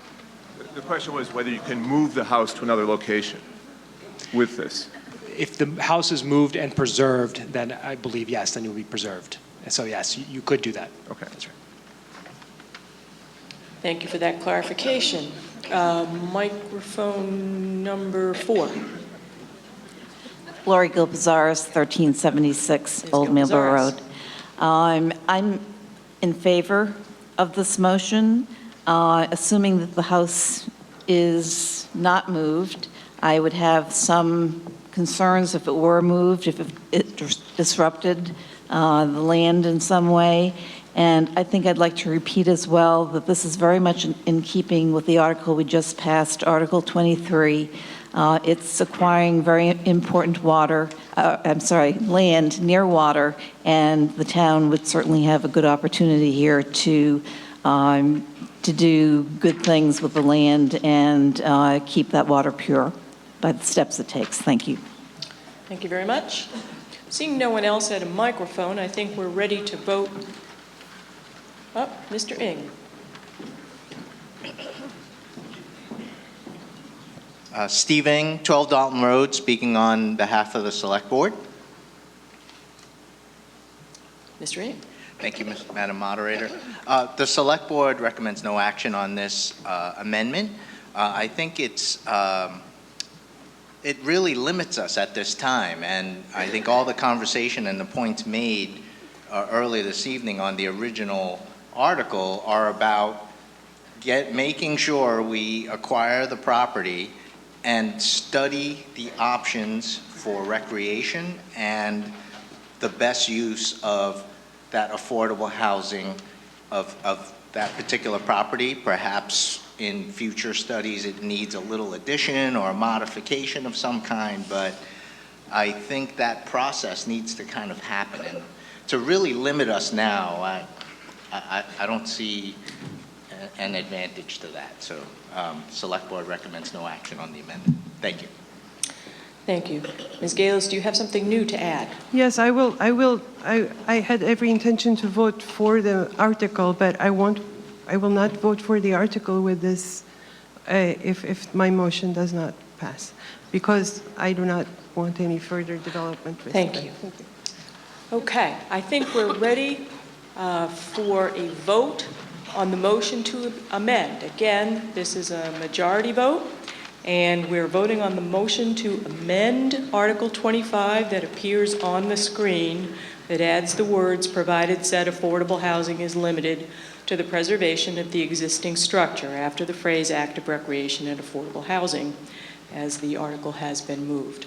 All those in favor of the amendment? Thank you. All those opposed? The amendment fails by a clear majority. Let's return to the main motion.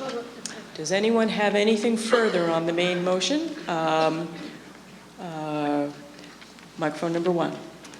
Thank you. 2 more questions. Hopefully they're quick. One is your name and address, please. Sorry. Nina Huber, 83 Wright Road. Ms. Huber. One is I heard some talk about seven plots or something. Seven. If the town doesn't buy the land, it will sell for $3.2 million, and something about 7 plots. Does that mean a developer could come in and put up a lot of buildings on there? That's one question. And the second question is, so if the town, if the town doesn't buy it, if the town does buy it, and the sellers agree to some affordable housing, either the one unit that's there, which would be good, although I think we need affordable housing. I would go with another, and I live in the neighborhood, with another unit or 2. But Could a developer come in and build something big as a 40B, like, some kind of apartment building or something that would have a lot of units but would qualify as a 40B? 2 questions. Thank you. Okay. Ms. Rasmussen, Director of Planning, will take on that one. And Marcia Rasmussen, Director of Planning and Land Management. As Kate mentioned, there was a 1952 plan, subdivision plan, signed by the Planning Board and recorded at the Registry of Deeds that established a road and 7 house lots. We did a proof plan based on that layout of the road because there are rights guaranteed to the property owner when they've recorded something at the registry. And we believe that 7 house lots are possible there. They would still have to come through. They would have to have approval of a road. They would have to approve all of the lots. But it would be sold at market and could be built with whatever housing is desired. As for the 40B question, currently the town has met its obligations. We have over 10% subsidized housing on our subsidized housing inventory. And we would work with the developer if he was proposing a 40B. We would try to come up with a compromise solution rather than maximize the development on the property. Or if it was a hostile 40B, we would be in a position to deny that plan. So it would remain to be seen how it might be proposed. Okay, now, I want to focus the meeting on the fact that we have now spent an hour on Article 25. We've had 2 amendments moved and rejected them, and I would urge you to, if you have something new that you wish to say, that's great. Otherwise, perhaps we might think about getting on with it. Microphone number 2. Corey Dickinson, 11 Shore Drive. I'd move to take up the motion. You moved to take up the motion. To call the question, To call I the guess, question. sorry. Okay, and I'll tell you what, I think we're going to be ready for that, and we're just going to go straight to the motion rather than voting, calling the question, okay? All right, so this requires a 2/3 vote, Article 25. The motion is moved as in the handout. You've all been sitting down a really long time, and I had thought that when we voted on this article, we'd be right around at 8:30, so we'd have a standing vote. So let's have it now. Let's all stand up, and we'll have a standing vote.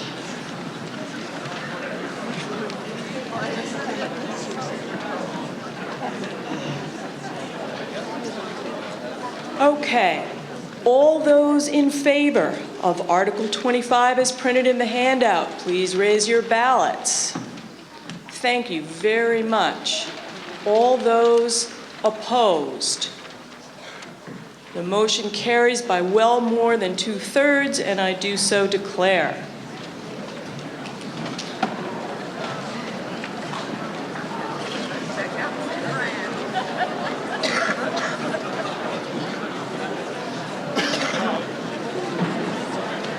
We'll proceed now to Article 26.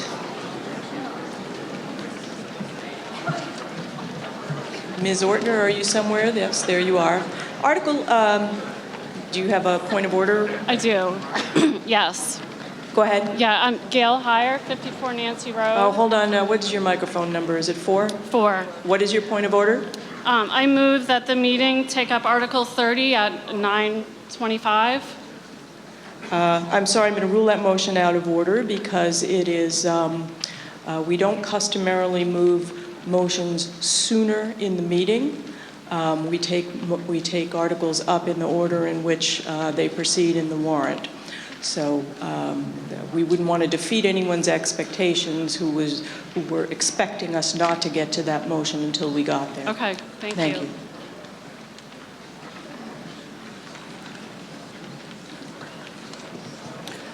Article 26 is moved in a handout.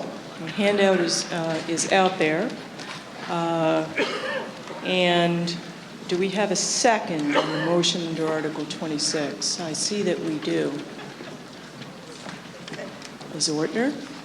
D. Ortner, 169 Thoreau Street, Chairperson of the Community Preservation Committee and speaking for the committee. Article 26, Community Preservation Committee Appropriation Recommendations. The Community Preservation Committee has submitted an amended motion for this article to update item B as shown in the handout. Next slide, please. CPC in Concord 2005 until 2018. The cumulative amount of money received as of this, as shown in this slide, plus interest to date, has resulted in more than $18.5 million being spent on community projects. The distribution of funded projects is 70% for town and town-owned properties and projects, and 30% for nonprofit entities and their projects. Slide 3. The next 4 slides show examples of projects that have received CPC funding in our 4 major categories since 2006. 22% of available funds for community housing. Next slide. 36% for historic preservation. 17% for open space. 22% for recreation. And 2% has been spent on administration. A list of all projects funded to date is available online at our website. For this year, the CPC received 11 requests for funding for a total of $2,623,000. Revenue funds available from all sources, including Article 24, resulted in slightly more than $2 million available for use this year. Distribution by category. By law, a minimum of 10% of available funds must be allocated to each of 3 categories: community housing, historic preservation, and open space. This year, the amount is $148,875 per category. We'll now work through each project, starting with community housing as shown on warrant Article 26. Item A, Town of Concord Regional Housing Services Program, $18,000. Established in 2011, the Regional Housing Services Office currently oversees the administration of affordable housing programs in Concord and 6 neighboring communities. The town provides matching funds of $18,000 in addition to CPC's request. Item B, Community Housing Reserve Fund. The Community Housing Authority withdrew its application when Town Council deemed the project to be ineligible for funding. Subsequently, the CPC voted to recommend that the same funds, $123,838, be allocated to the Community Housing Reserve Fund. Item C, Town of Concord Junction Village Assisted Living, $350,000. This is the second installment toward a 3-part request of $1 million. The total project budget is $16,922,000. Next slide. All units will be accounted towards the state's subsidized housing inventory. CPA funding will be applied only to units renting at 100% area median income or less. Item D, 51 Walden, Inc., Access 51. 51 Walden requested $100,000 for building improvements related to accessibility. This town-owned building must be brought into compliance with current accessibility regulations as ordered by the Massachusetts Architectural Access Board. This project addresses the needed sewer connection, which is a capital expense allowed under the CPA, and bathroom renovations, one of which will be ADA compliant on the lower level. Item E, Concord Masonic Corporation, Corinthian Lodge Restoration, $150,000. The Concord Masonic Corporation requested funding for brick repointing of the property at 58 Monument Square. Built in 1820 by the town and Corinthian Lodge to serve as a schoolhouse and a Masonic hall, the original building, located in the historic district of Concord, was expanded and dedicated in 1921 under the current owner, Concord Masonic Corporation. The brick exterior of this federal architectural style building has deteriorated, resulting in leaks in the basement. Repointing of the 3 slides of the original structure is necessary and the basis for this application. This application has received the highest priority from Concord's Historical Commission. Item F, Concord Museum Systems Replacement Project, $140,000. The goal of this project is to ensure the long-term preservation of the museum's permanent collection by replacing obsolete mechanical and electrical systems in the original 1930 museum building. With the approval of this recommendation, the CPC portion for the renovation project in the 1930 building will be 35.3%. Item G, Town of Concord Natural Resources Division White Pond Slope Restoration, $174,200. The Natural Resources Division requested funding to restore eroded slopes and to remove dilapidated steps on town land at White Pond. The total amount for this project is $300,000, which includes a previous appropriation of CPA funds in fiscal year 2016.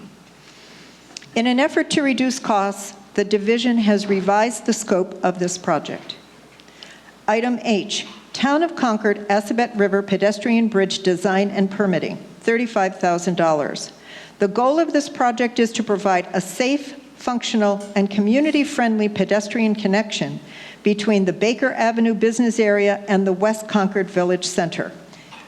The next step in the process toward achieving the goal is for the survey, design, and permit of the connector bridge. The CPC recommendation is for funding the anticipated cost of the survey. Item I, Town of Concord land acquisition, former Juro land, $500,000. The Town of Concord requested CPA funding in the amount of $500,000 towards the acquisition of 3 parcels on Commonwealth Avenue to meet the town's open space and recreation goals, as we just learned in Article 25. The site represents high potential to be actively used as a community park due to its proximity to Warner's Pond, the Bruce Freeman Rail Trail, and its somewhat remote and peaceful aesthetic. Item J, Town of Concord Bruce Freeman Rail Trail Phase 2C and 2B. Phase 2C is currently under construction, and Phase 2B is in design. The requested amount for $40,000 will provide a reserve for emergency uses. Item K, Town of Concord Public Works, Emerson Field Improvements, $200,000. The goal of this project is to complete much-needed infrastructure improvements, including irrigation system upgrades, ball field renovation, and improvements to the spray fountain. The proposed total budget for this project is $862,000.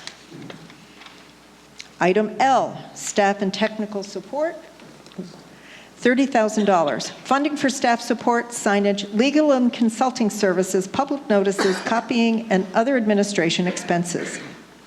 CPC 2018 recommendations. This slide shows the distribution of funds by category for our recommendations this year.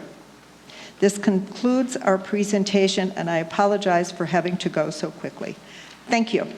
Thank you very much. We'll hear from the Select Board, Mr. McCain.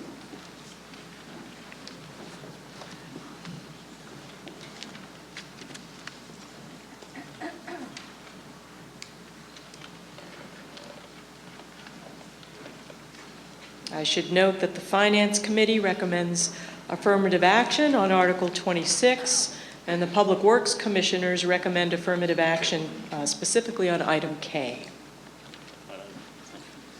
Tom McCain, Ashotic Road, speaking for the Select Board. The Select Board voted 4-1 to approve this. The one vote against had to do with the Masonic Lodge.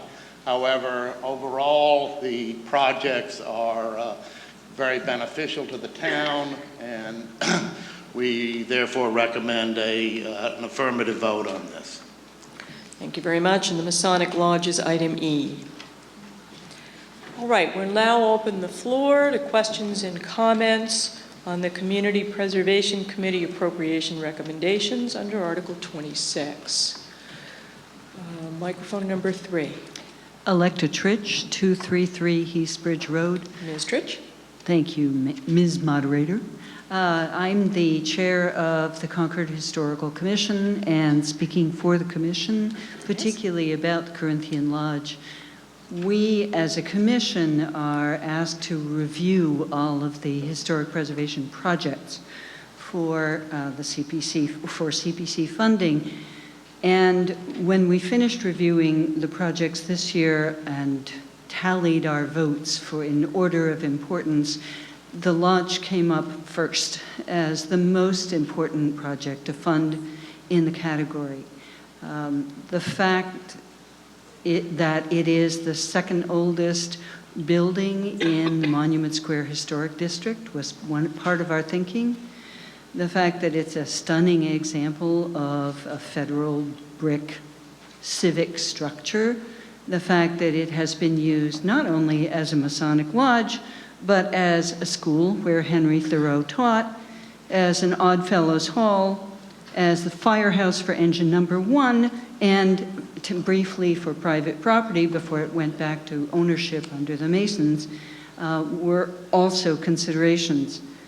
The last thought that we had, the last consideration for us, is that the group who currently own it have, in Concord, extremely limited funds. And it struck us that money from the CPC was particularly well spent supporting worthwhile projects from organizations who could not support them on their own entirely other ways. So, thank you. Thank you very much. Seeing no one else at a microphone, it appears that we are up. Okay, microphone number 2. Hi, Tanya Galis, 62 Prescott Road. Ms. Galis? Thank you. About item C, I just, about Junction Village Assisted Living, I just want to clarify, I feel duty bound to clarify that I found out late in July that whole project was carried out in violation of open meeting law because the Concord Housing, the CHDC was not abiding by the open meeting law. So I'm not sure that this is actually related to Article 26. How is this related to Article 26, well, Ms. I would Galis? it is because I believe that our select board, in the interest of the project, has moving forward corrected the CHDC's mistake, but not clarified to the community that violation. I think that's actually an unrelated issue. Okay, thank you very much. Seeing no one else at a microphone, I think we are ready for a vote on Article 26. Oh, did I miss someone in a microphone? Microphone number 3. William Andrews, 83 Grant Street. Sir.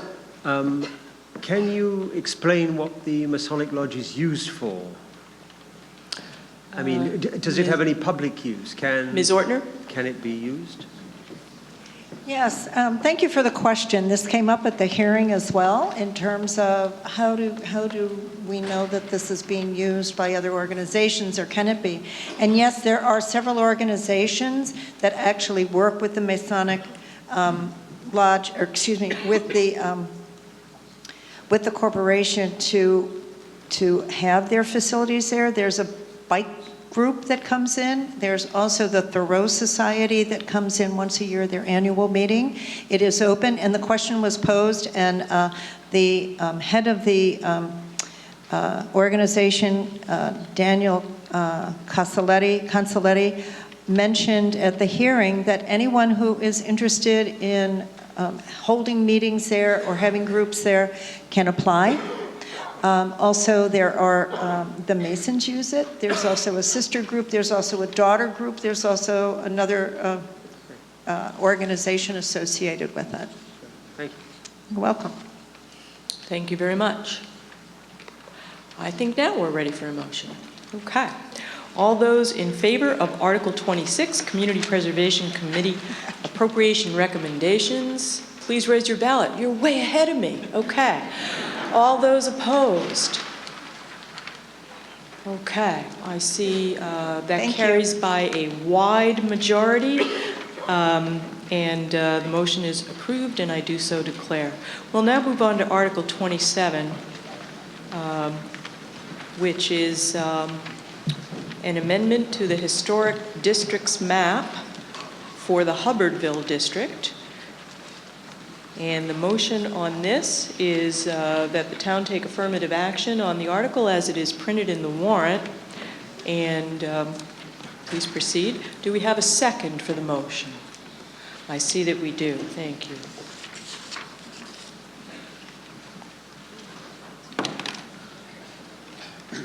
Mark Giddings, 474 Darras Mill Road. Mr. Giddings. Ms. Moderator.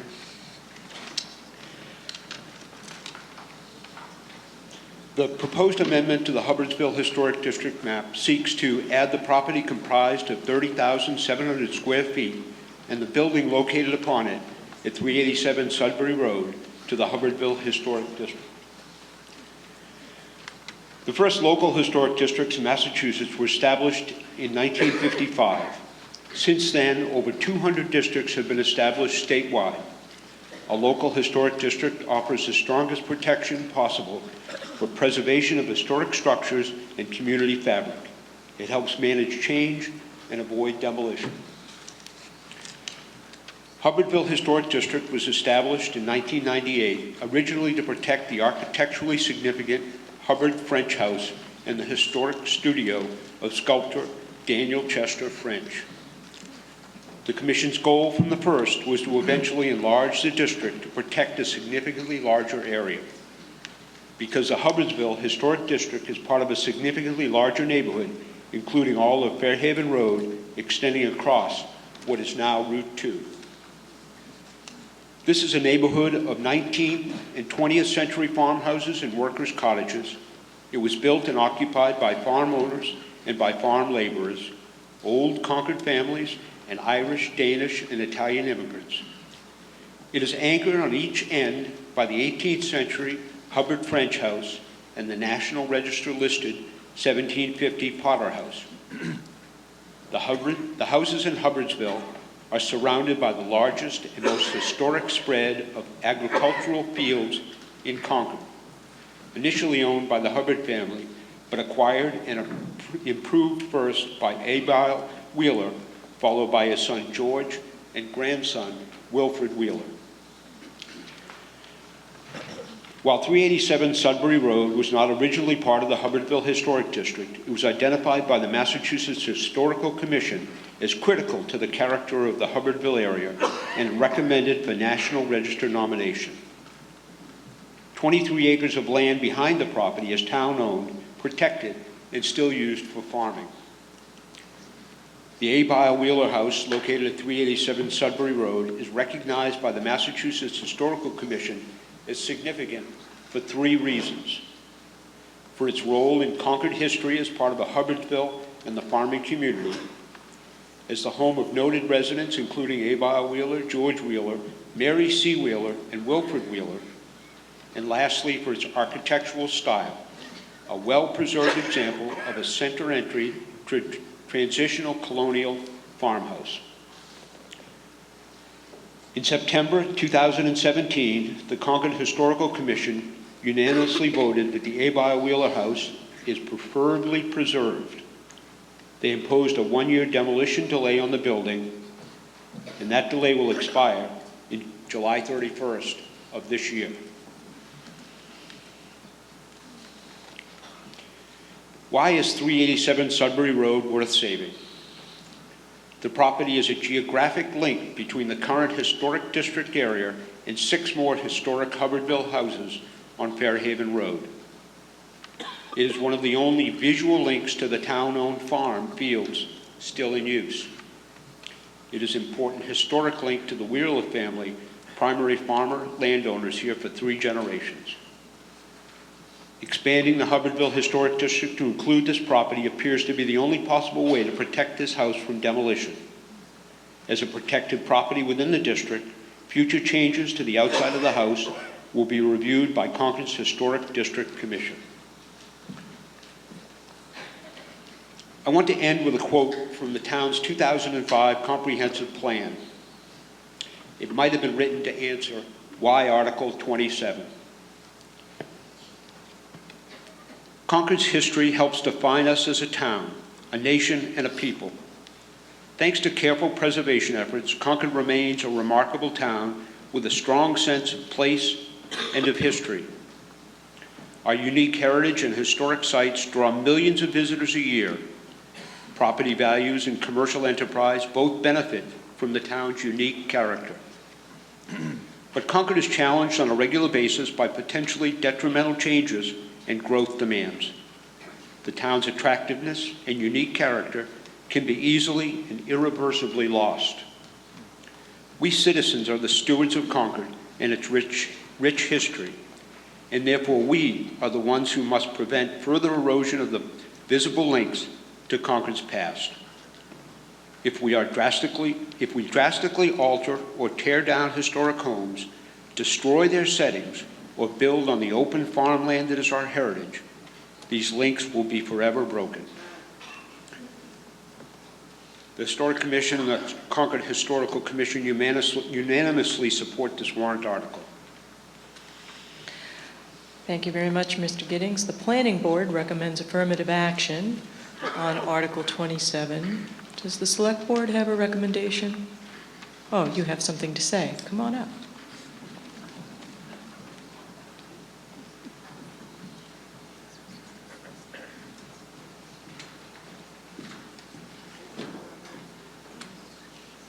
I'm Alice Kaufman, 1615 Lowell Road, member of the Select Board and speaking to the board. Ms. Kaufman. Moderator. The Select Board voted affirmative action on Article 27, although our vote was not unanimous. Residents often respond that the town's historic character, with our many cultural and historic resources, is a core value of our community. We see this over and over again when we issue a townwide survey. The question we grappled with was not whether the home and the property, whether it was historically significant. The Historical Commission did significant research in making this finding. But the question we discussed was whether an extension of the district limits the owner or the developer's opportunities for developing the site in the way that he wishes. We are sensitive to the developer's interest for rebuilding a new home in the place of the old home on the site. This board, our board, the Select Board, would ideally like to see the home's exterior preserved while allowing for interior renovations so that it meets modern design standards and for comfort. We also asked why this property was not included in the original Hubbardville Historic District some 20 plus years ago. Whether it was an oversight, an error, or some other factor, we just don't know. But we do know that historic preservation is a long-held value with our community.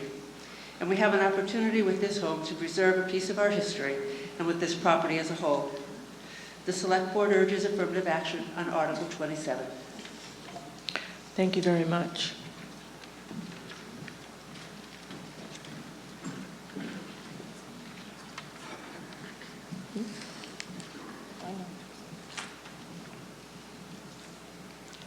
Good evening. I am the owner of 387 Sudbury Road.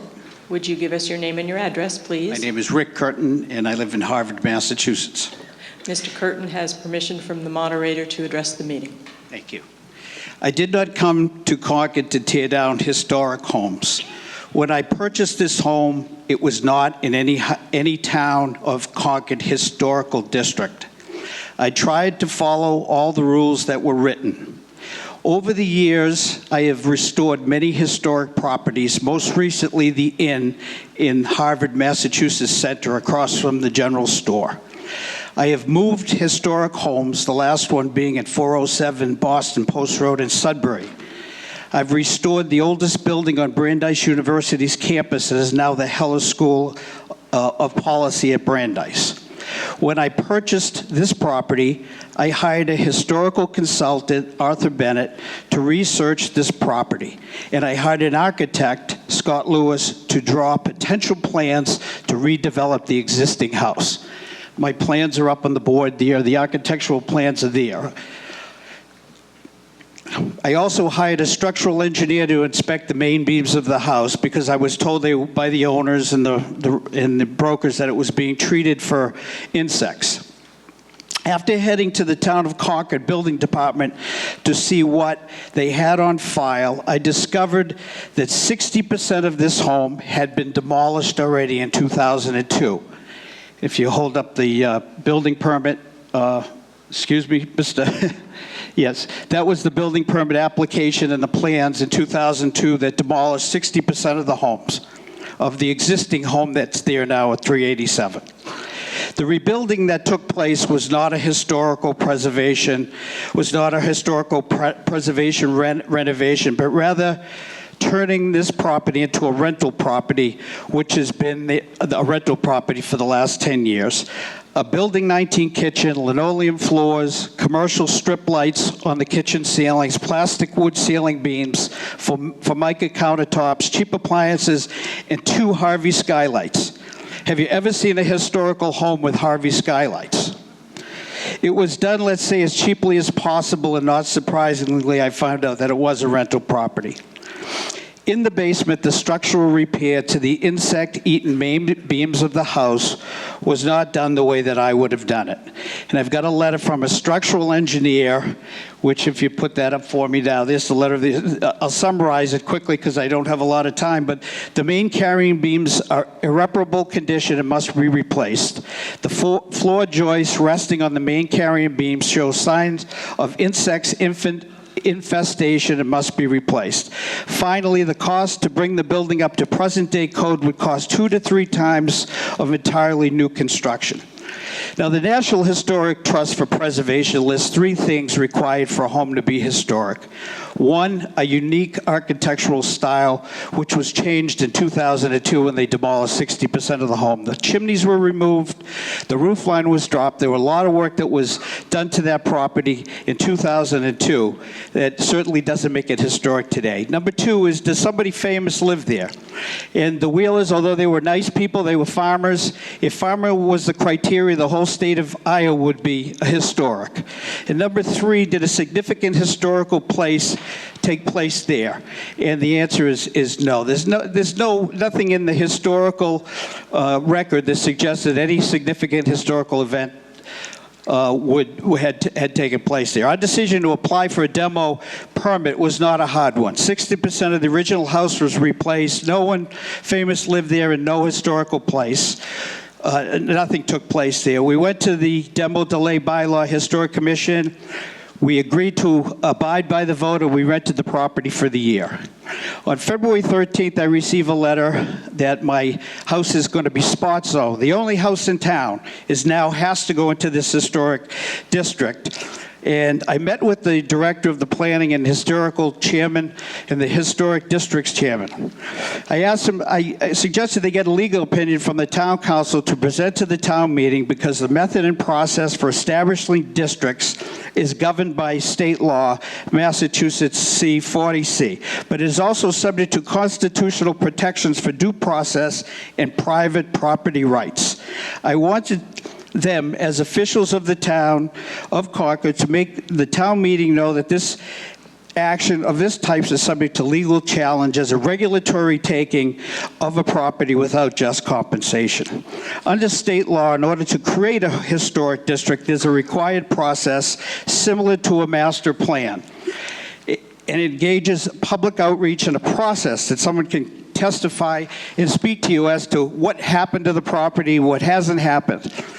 None of this happened. It was done without due process.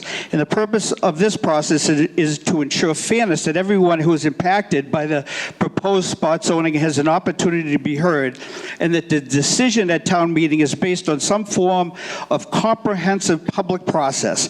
But when a town decides to enlarge a district to target one single parcel, all of that fairness and due process is lost.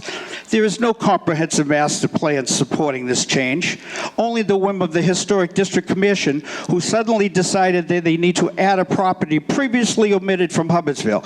Keep in mind, Hubbardsville District was created properly in 1998 and did not include this property. In closing, just ask you, please protect my property rights. I have an alternative house plan. If you could put the alternative house plan that I would like to build there, something that's historic looking, that would be a lot better, would get 3 times the amount of taxes for the property, and would fit into Hubbardsville the way it should be done, and I can do this with that property right there. Thank you for your time. Thank you very much, and I will remind you that this is our legislative session and that there is no place for expressions of emotion in it. I'd like to hear from Town Council because some issues were raised with respect to the legitimacy of this article. Why don't we start there?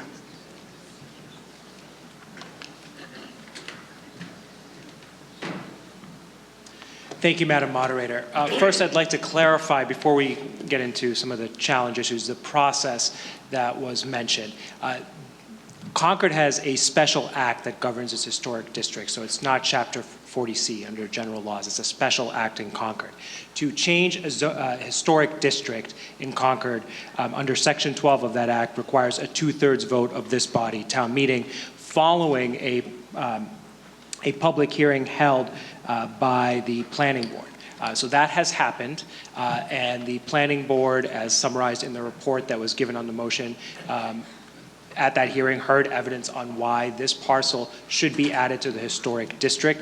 As you heard, the number of houses in this district, it is a fairly small district to begin with, from my understanding, and there are multiple justifications for adding this house. Second, on the issue of a regulatory taking, which was a phrase that was used before, there are of course constitutional limitations to what a town can do, notwithstanding its power under statute. Those constitutional limitations in the context of a regulatory taking mean, in essence, that a town could not take away all practical value of a home or of a property. That is not being done here. The property continues to have value beyond just the land underneath it, and there, of course, is no regular old taking. The town is not proposing to take this by eminent domain. So we do not believe that there is a valid claim for a regulatory taking here. Thank you very much, Council. Microphone number 4. Ara Avakian, 501 Powder Mill Road. Tell us your name one more time because your microphone wasn't on yet. Ara Avakian, 501 Powder Mill Road. Thank you, Mr. Avakian. Thank you, Madam Moderator. I am deeply, deeply disturbed by this. On the one hand, I was convinced by the town's presentation that this is an appropriate use of historical restrictions. And I'm in favor of open space and all of that. So I thought this is a great article to vote for. I was going to come forward, however, and ask the town what they were going to do to compensate the owner for the loss of value by the restrictions imposed by this. And I remind the town that the moderator has told us that whatever we decide here, we can't make force an individual, we can't make an individual lose value unless the benefit to the town overrides that loss. So when I heard the owner come up, I thought, no, this is a case where the town has not apparently offered appropriate compensation. So unless the town convinces me otherwise, even though I would like to preserve historical property and open, I will have to vote against this article because I have not heard how the town is planning to compensate the owner of the property for the loss they're going to suffer. And thank you. Thank you, Mr. Avakian. Microphone number 5. Yes, I'm Dennis Fiore, 309 Strawberry Hill Road. Mr. Fiore. I've spent the last 45 years of my career working for historical organizations. I just retired as the president of the Massachusetts Historical Society, and I was 12 years director of the Concord Museum. And under President Carter, I was the deputy director of the Institute of Museum Services, and I serve on the Massachusetts Historical Commission. I just heard a presentation by the owner that was filled with holes and misconceptions. First of all, the standards of the National Trust are dealing with buildings of national significance. It has nothing to do with standards for local buildings. This is a historic building. No, Washington didn't sleep there. Lincoln didn't have lunch. But the Wheelers and the others contributed to the building of this community. And this building, as it stands today, is a contributing structure, as Mark pointed out. I don't see that he's going to lose any money. If he goes to the Historic District Commission with a great plan, he can put 60% back if he wants. We'd be fine with that. By the way, I did serve on the Historic District Commission for 7 years. This building is not a tear down and shouldn't be allowed to be torn down. And he's pulling the wool over your eye if he says this cannot be restored. I will also ask anybody here, challenge anybody, to go down Lexington Road and find a house that hasn't been changed over the years. Pieces torn down, added on, modified. We've seen a lot of them at historic districts. Look at the Old Manse. That's basically Victorian. All of you think that that's an 18th century building. I've never seen an 18th century bay window. That building was redone in the Victorian era. So don't let this individual tell you that he can't make money there and he can't restore this building and save it for our town. Thank you. Vote positively on Article 27. Thank you very much. Microphone number 2. Folks, thank you very much. Okay, my name is Michelle Flum, 324 Sudbury Road. I live in the Daniel Chester French studio. Tonight, we debate why we should save the Wheeler House. However, in my mind, whether we choose to save this house because of its architectural style, its role during the Civil War, being the very fabric of our farming community, makes no difference. It is these old period houses that makes Concord, Concord, and why so many of us choose to spend the big dollar signs to live here and commute nearly 20 miles from Boston. The only reason this builder is asking to tear down this house is to increase his profit margin at our town's expense and our historic legacy. The Wheeler House, as can be seen from the street, is a period house and one of the very few in our neighborhood built at this time period. Whether it is the front of the house or the entire house that was built in the 1800s, it makes no difference because it is in these rooms history happened. In 2 or 3 rooms that are original to my house was the center of art for some time in Concord. Why is this home not in Hubbardsville? It is because the house, it's not because the house is not historic, it's that the family chose not to protect this house through this process. The builder is not going to lose money. There is a huge demand for period houses that have been modernized. For example, the house on 30 Elsinore Street, renovated by developers, sold before or just after coming onto the market. The only reason why there's no buyer for this property is because the developer has chosen to list this property under the table. Yes, there is work that needs to be done to this house, but the builder is more than capable of doing this work and has been well compensated for these expenses by being offered this property well below market rate and has the ability to fix this house. So with all of that, I ask you to join me to save this house, the Wheeler House. Thank you very much. Thank you. Microphone number 1.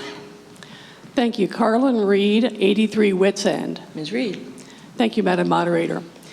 This article goes beyond just this house, and I would like this legislative body to consider not just what happens to this house, but the fact that the owner does not want to be included in the district and that there are many homes on the demolition delay whose owners may also not want to be included in an historical district. So my concern is the precedence that passing this article would have on other homes that the historical district may want to include, even though the owners do not wish to be included. So please consider the precedence. With that, and with my concern, I recommend that we defeat this article. Thank you. Thank you very much. Microphone number 4. Good evening. Mike Rocha, 374 Sudbury Road. Mr. Rocha. Thank you, Madam Moderator.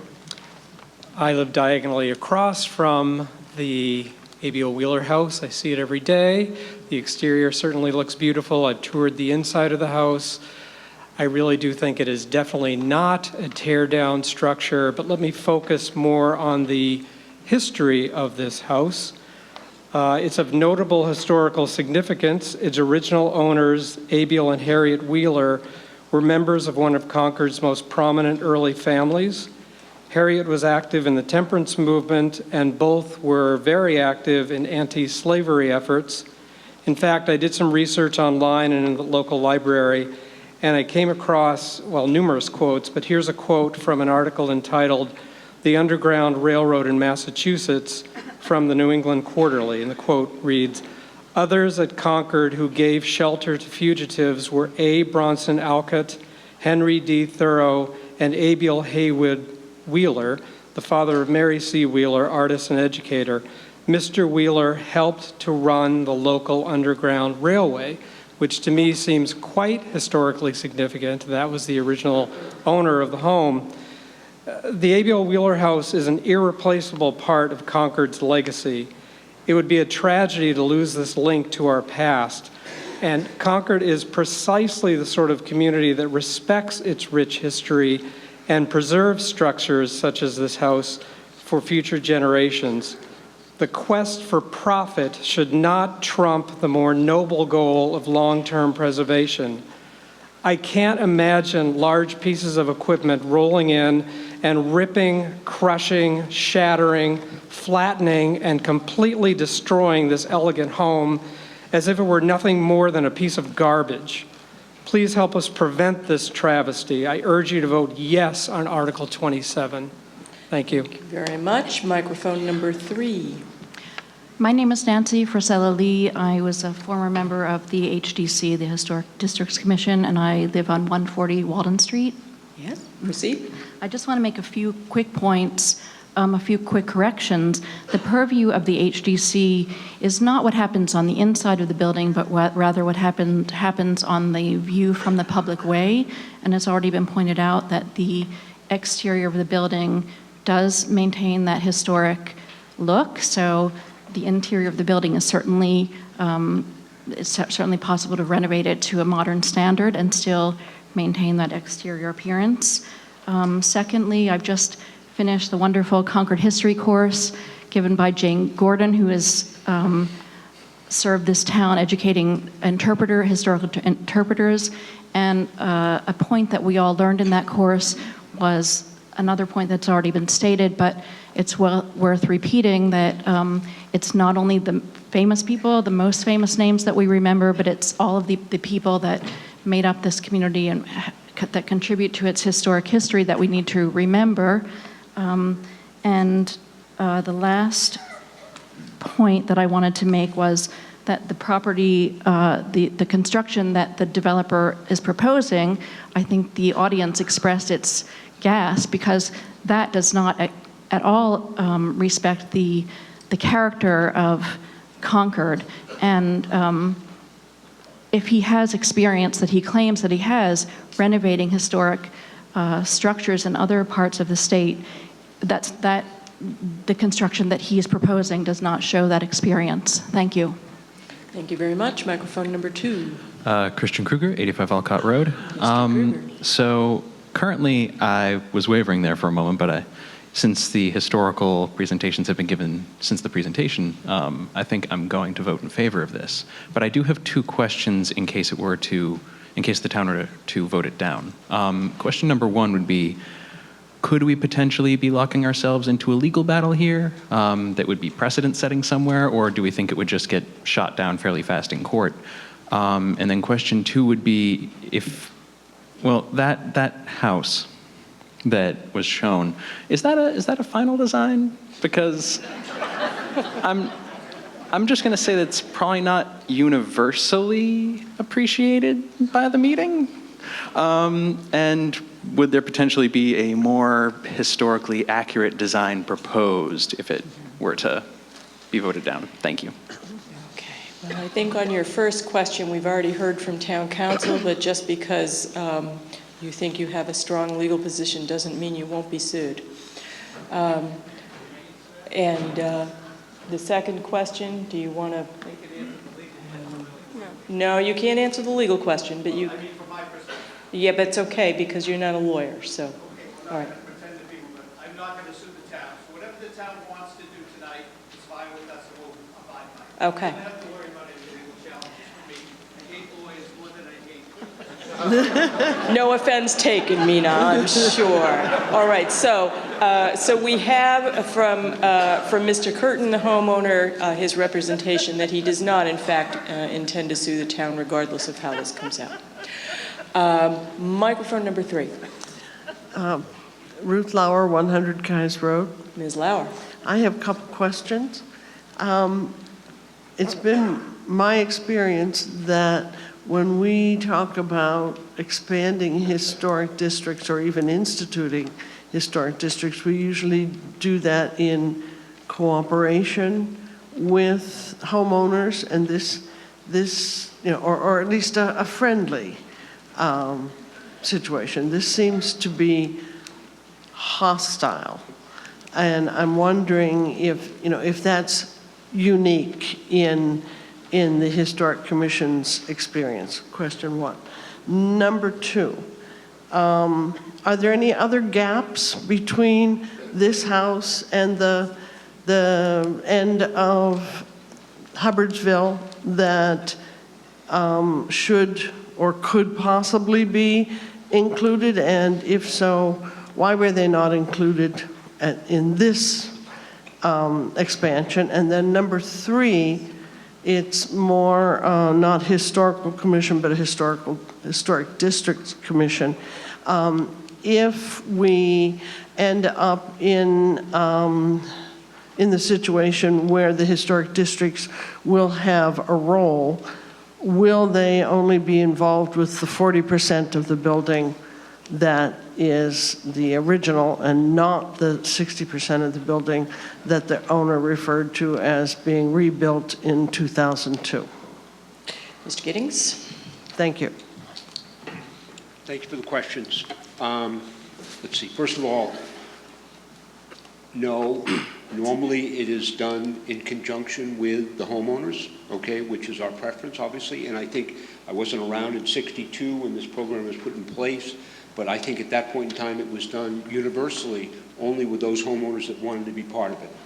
I think that what we're hearing nowadays is there are more people that would be like to be part of the HDC, that they see some benefit for being part of it. But to answer your question, we normally wouldn't approach it this way. We're sort of under the gun on this in that we have a short period of time before the house is demolished, and we're doing our best effort to keep that from happening. When the demolition delay is put in place, it isn't necessarily thought that it would be moved over to the district, if you will. It's thought that there would be found somebody that would want to purchase it, that would want to renovate it. That's their first choice. It gives them time to try to find a utilization of that property so it won't be destroyed. That answers 2? Okay. And the third, Ruth, was? The third was HDC. Would the Historic Districts Commission have jurisdiction over the 60% that was? Thank you. Excuse me. Our purview is for property for those structures and the part of the structures that are viewable from the public way. So we'd have to look at this, and if the back of the house is not viewable from the public way, then we wouldn't have purview over it. Okay. I think that when we look at these, it's all done on an individual basis, and we look at each house and say, what part of this is important to the integrity of the house, and well, first of all, we look to see what the homeowner wants to do, and if what the homeowner wants to do isn't offensive to the district, then we pretty much say that's fine with us, because it's your property, you ought to be able to do with it as you choose to do, okay? There's 2 reasons that we allow houses to be torn down, and in my short tenure in the commission, we've allowed that to happen twice on 12 Bow Street, and I think it's 585 Lexington Road. We've had 2 demolitions, and we've worked with the builders to rebuild something that doesn't compromise the character of the neighborhood, and I think we've been successful in both of those, okay? So I wouldn't rule out doing something like that with this house, okay? Does that answer your question? Microphone number 4. Thank you, Mr. Giddings. Hi, Kate Shartner, 888 Sudbury Road. I'm speaking for myself, but I am a member of the Historic Districts Commission. And I think there's a concern here that people think, well, if this house gets moved into the historic district, who's going to come for my house and, tell me what to do with my property? That's unlikely to happen because if you're a homeowner and you're living in your old house, you're not going to suddenly tear it down. One of the issues here is this is someone who's come in, who saw this house, decided to tear it down, didn't really want to work, during the demolition delay process, and so that's why we've had to move this way. But generally, demolition is not on the table. Since 1962 of the Special Act, I think, in my knowledge, this is the only time this has happened. On the other hand, I think you can go all around town and increasingly find examples of houses being completely torn down. And so that's a lot more likely to happen to your neighborhood than something like this. And once a house and an aspect of cultural landscape is gone, we all know you can't get it back. So please vote yes on Article 27. Thanks. Thank you very much. Microphone number 5. Hi, Joe Lauren, 134 Southfield Road. Mr. Lauren? I think, like most folks here, I appreciate the historic nature of Concord and many of the homes.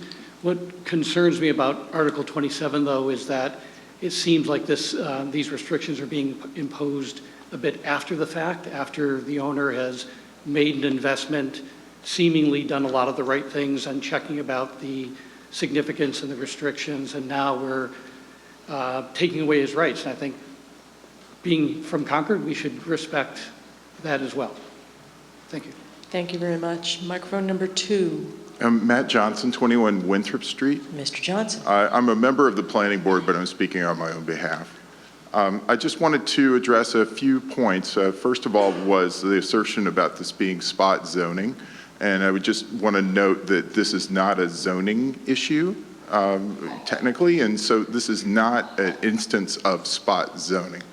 The second thing I'd like to note is, as we in the planning board reviewed this article, one of the factors was the streetscape. As you go up or down Sudbury Road, Hubbardsville really is this sweep of houses on one side of the street, and then as you turn on Sudbury Road, this house stands right out as you make that corner, and so it's really one consistent viewscape as you go up or down Sudbury Road, and I think everybody can remember seeing that house, and that really influenced our decision.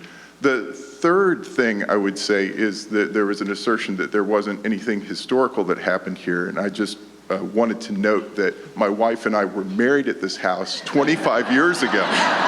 Well, now there's a reason. And for no other reason, this is a historic house. Microphone number 2. I'm George Corrett, 148 Peter Spring Road. Mr. Corrett. Madam Moderator. So I think because there's a stop sign there, I must have, before 2002, driven past this, stopped in front of this house perhaps 1,000 times. But I can't remember what it looked like. And so I have a question, which is, could I see a picture of what that house looked like in 2001 from that stop sign that I stopped at 1,000 times, and what the house looks like now? Well, I think we have the pictures that we have. Mr. Giddings, what do we The house looks identical today in the front as it did in 2002. We have a slide of it. But I don't have a clicker, so I can't control it. They didn't let me have a clicker. So what do you want? You want what page number? How about page number 8, slide number 8? Does that show you what it looks like? Does that answer your question? So that's from 2002? The front of this house has not changed in all that time. There was some alterations to the back of it, okay? But the front of it is identical to what it looked like. Okay. Thank you very much. Let's see, microphone number 3. That's you. Oh, But he was here first. Oh, was he there first? Great. I couldn't see because Mr. Giddings, the lady at microphone number 3 has yielded to the gentleman at microphone number 4. Go ahead. Thank you, Madam Moderator. Robert Chardner, 888 Sudbury Road. Yes, sir. I would just like to point out that perhaps one reason that this house may not be as attractive for sale right now is because the developer has already split the lot and built a McMansion in the adjacent lot very close to this house. I think that also is relevant to the point that it is not the town's responsibility to protect the profits of a developer. I think the town has to do the right thing in terms of preserving its historical character. Thank you. Thank you very much. Microphone number 3. Hi, Brooke Redmond, 87 Fairhaven Road, in what we like to call Fairhaven Farms, down the road from Harvardville. I am in favor of Article 27 for so many reasons, not the least of which is the incredible historical and cultural legacy and landscape that is depicted at this important corner. If anybody has ever seen the lilacs there, well, you would know this would be worth taking that action. I have always been ambivalent about this because this gentleman has, in good faith, made an investment in our community. But I also think if he did his homework and he's familiar with building in historic districts, he took a business risk. And when you do something like this in a historic town, you can't pretend to think that something like this isn't going to happen. And if you had done your homework and had some sense of what with your vast background in historical development, what might have better suited that corner, I don't think we would have what we have there now, which is the house that this gentleman mentioned, which is a large yellow house that doesn't fit in with the rest of the district. And from the picture that he depicted of the brick house, I don't know my architecture, but I take it from the word of the gentleman who had a really long list of credentials and ran our museum, and I wish I could list them all, but I take it on his word that that's not in line with it either. So, you know, I am hugely in favor of Article 27, and I would hope that that we could have success with this article here tonight. Thank you very much. Microphone number 5. Hi, I'm Sheldon Hines, 74 The Valley Road. I previously owned a house on Fairhaven Road right across from Brooks' house and knew the people who used to rent the house in question. The house is really nice, and I have a question about how it could be redeveloped if we do agree to this proposal.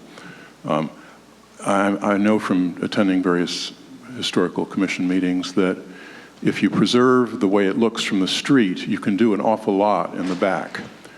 So the question I have for those who know more than I do, if the front of the house stays the same and in effect you have a false front, can the developer then make a much bigger house in the back so that he can recoup his investment? I know that in general, developers want to pay a certain amount for a house, then they want to pay exactly the same amount in redeveloping it, and then add another third for when they sell it. So in this case, he would need to really add a lot of square footage to it. Could, in fact, a lot of square footage be added if simply the facade of the house on two sides were maintained? Thank you. So we have the question. Mr. Giddings, would you like to answer that? I can't answer that in clarity because in order for it to work, you have to bring an application before the commission and we have to approve that application. It generally takes a fair amount of time.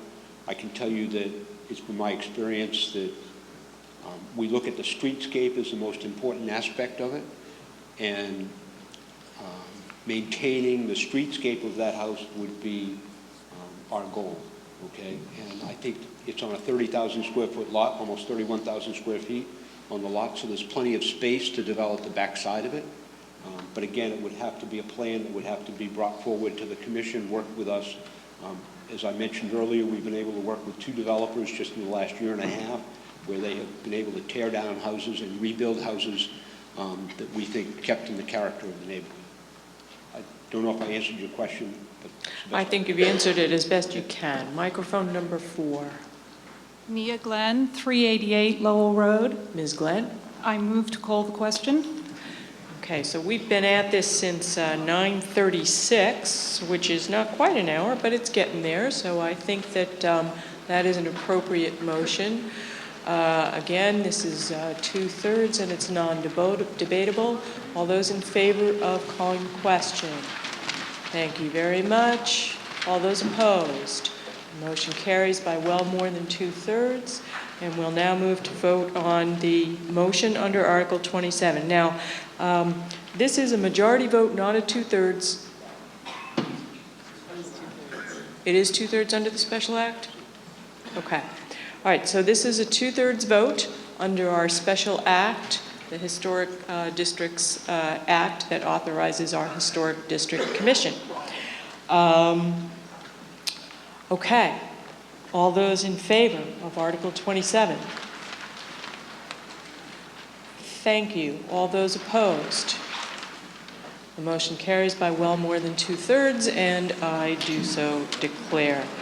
It being 10:25 and having a motion in place not to take up any new business after 10 o'clock, we will resume tomorrow night with Article 28 at 7 p.m.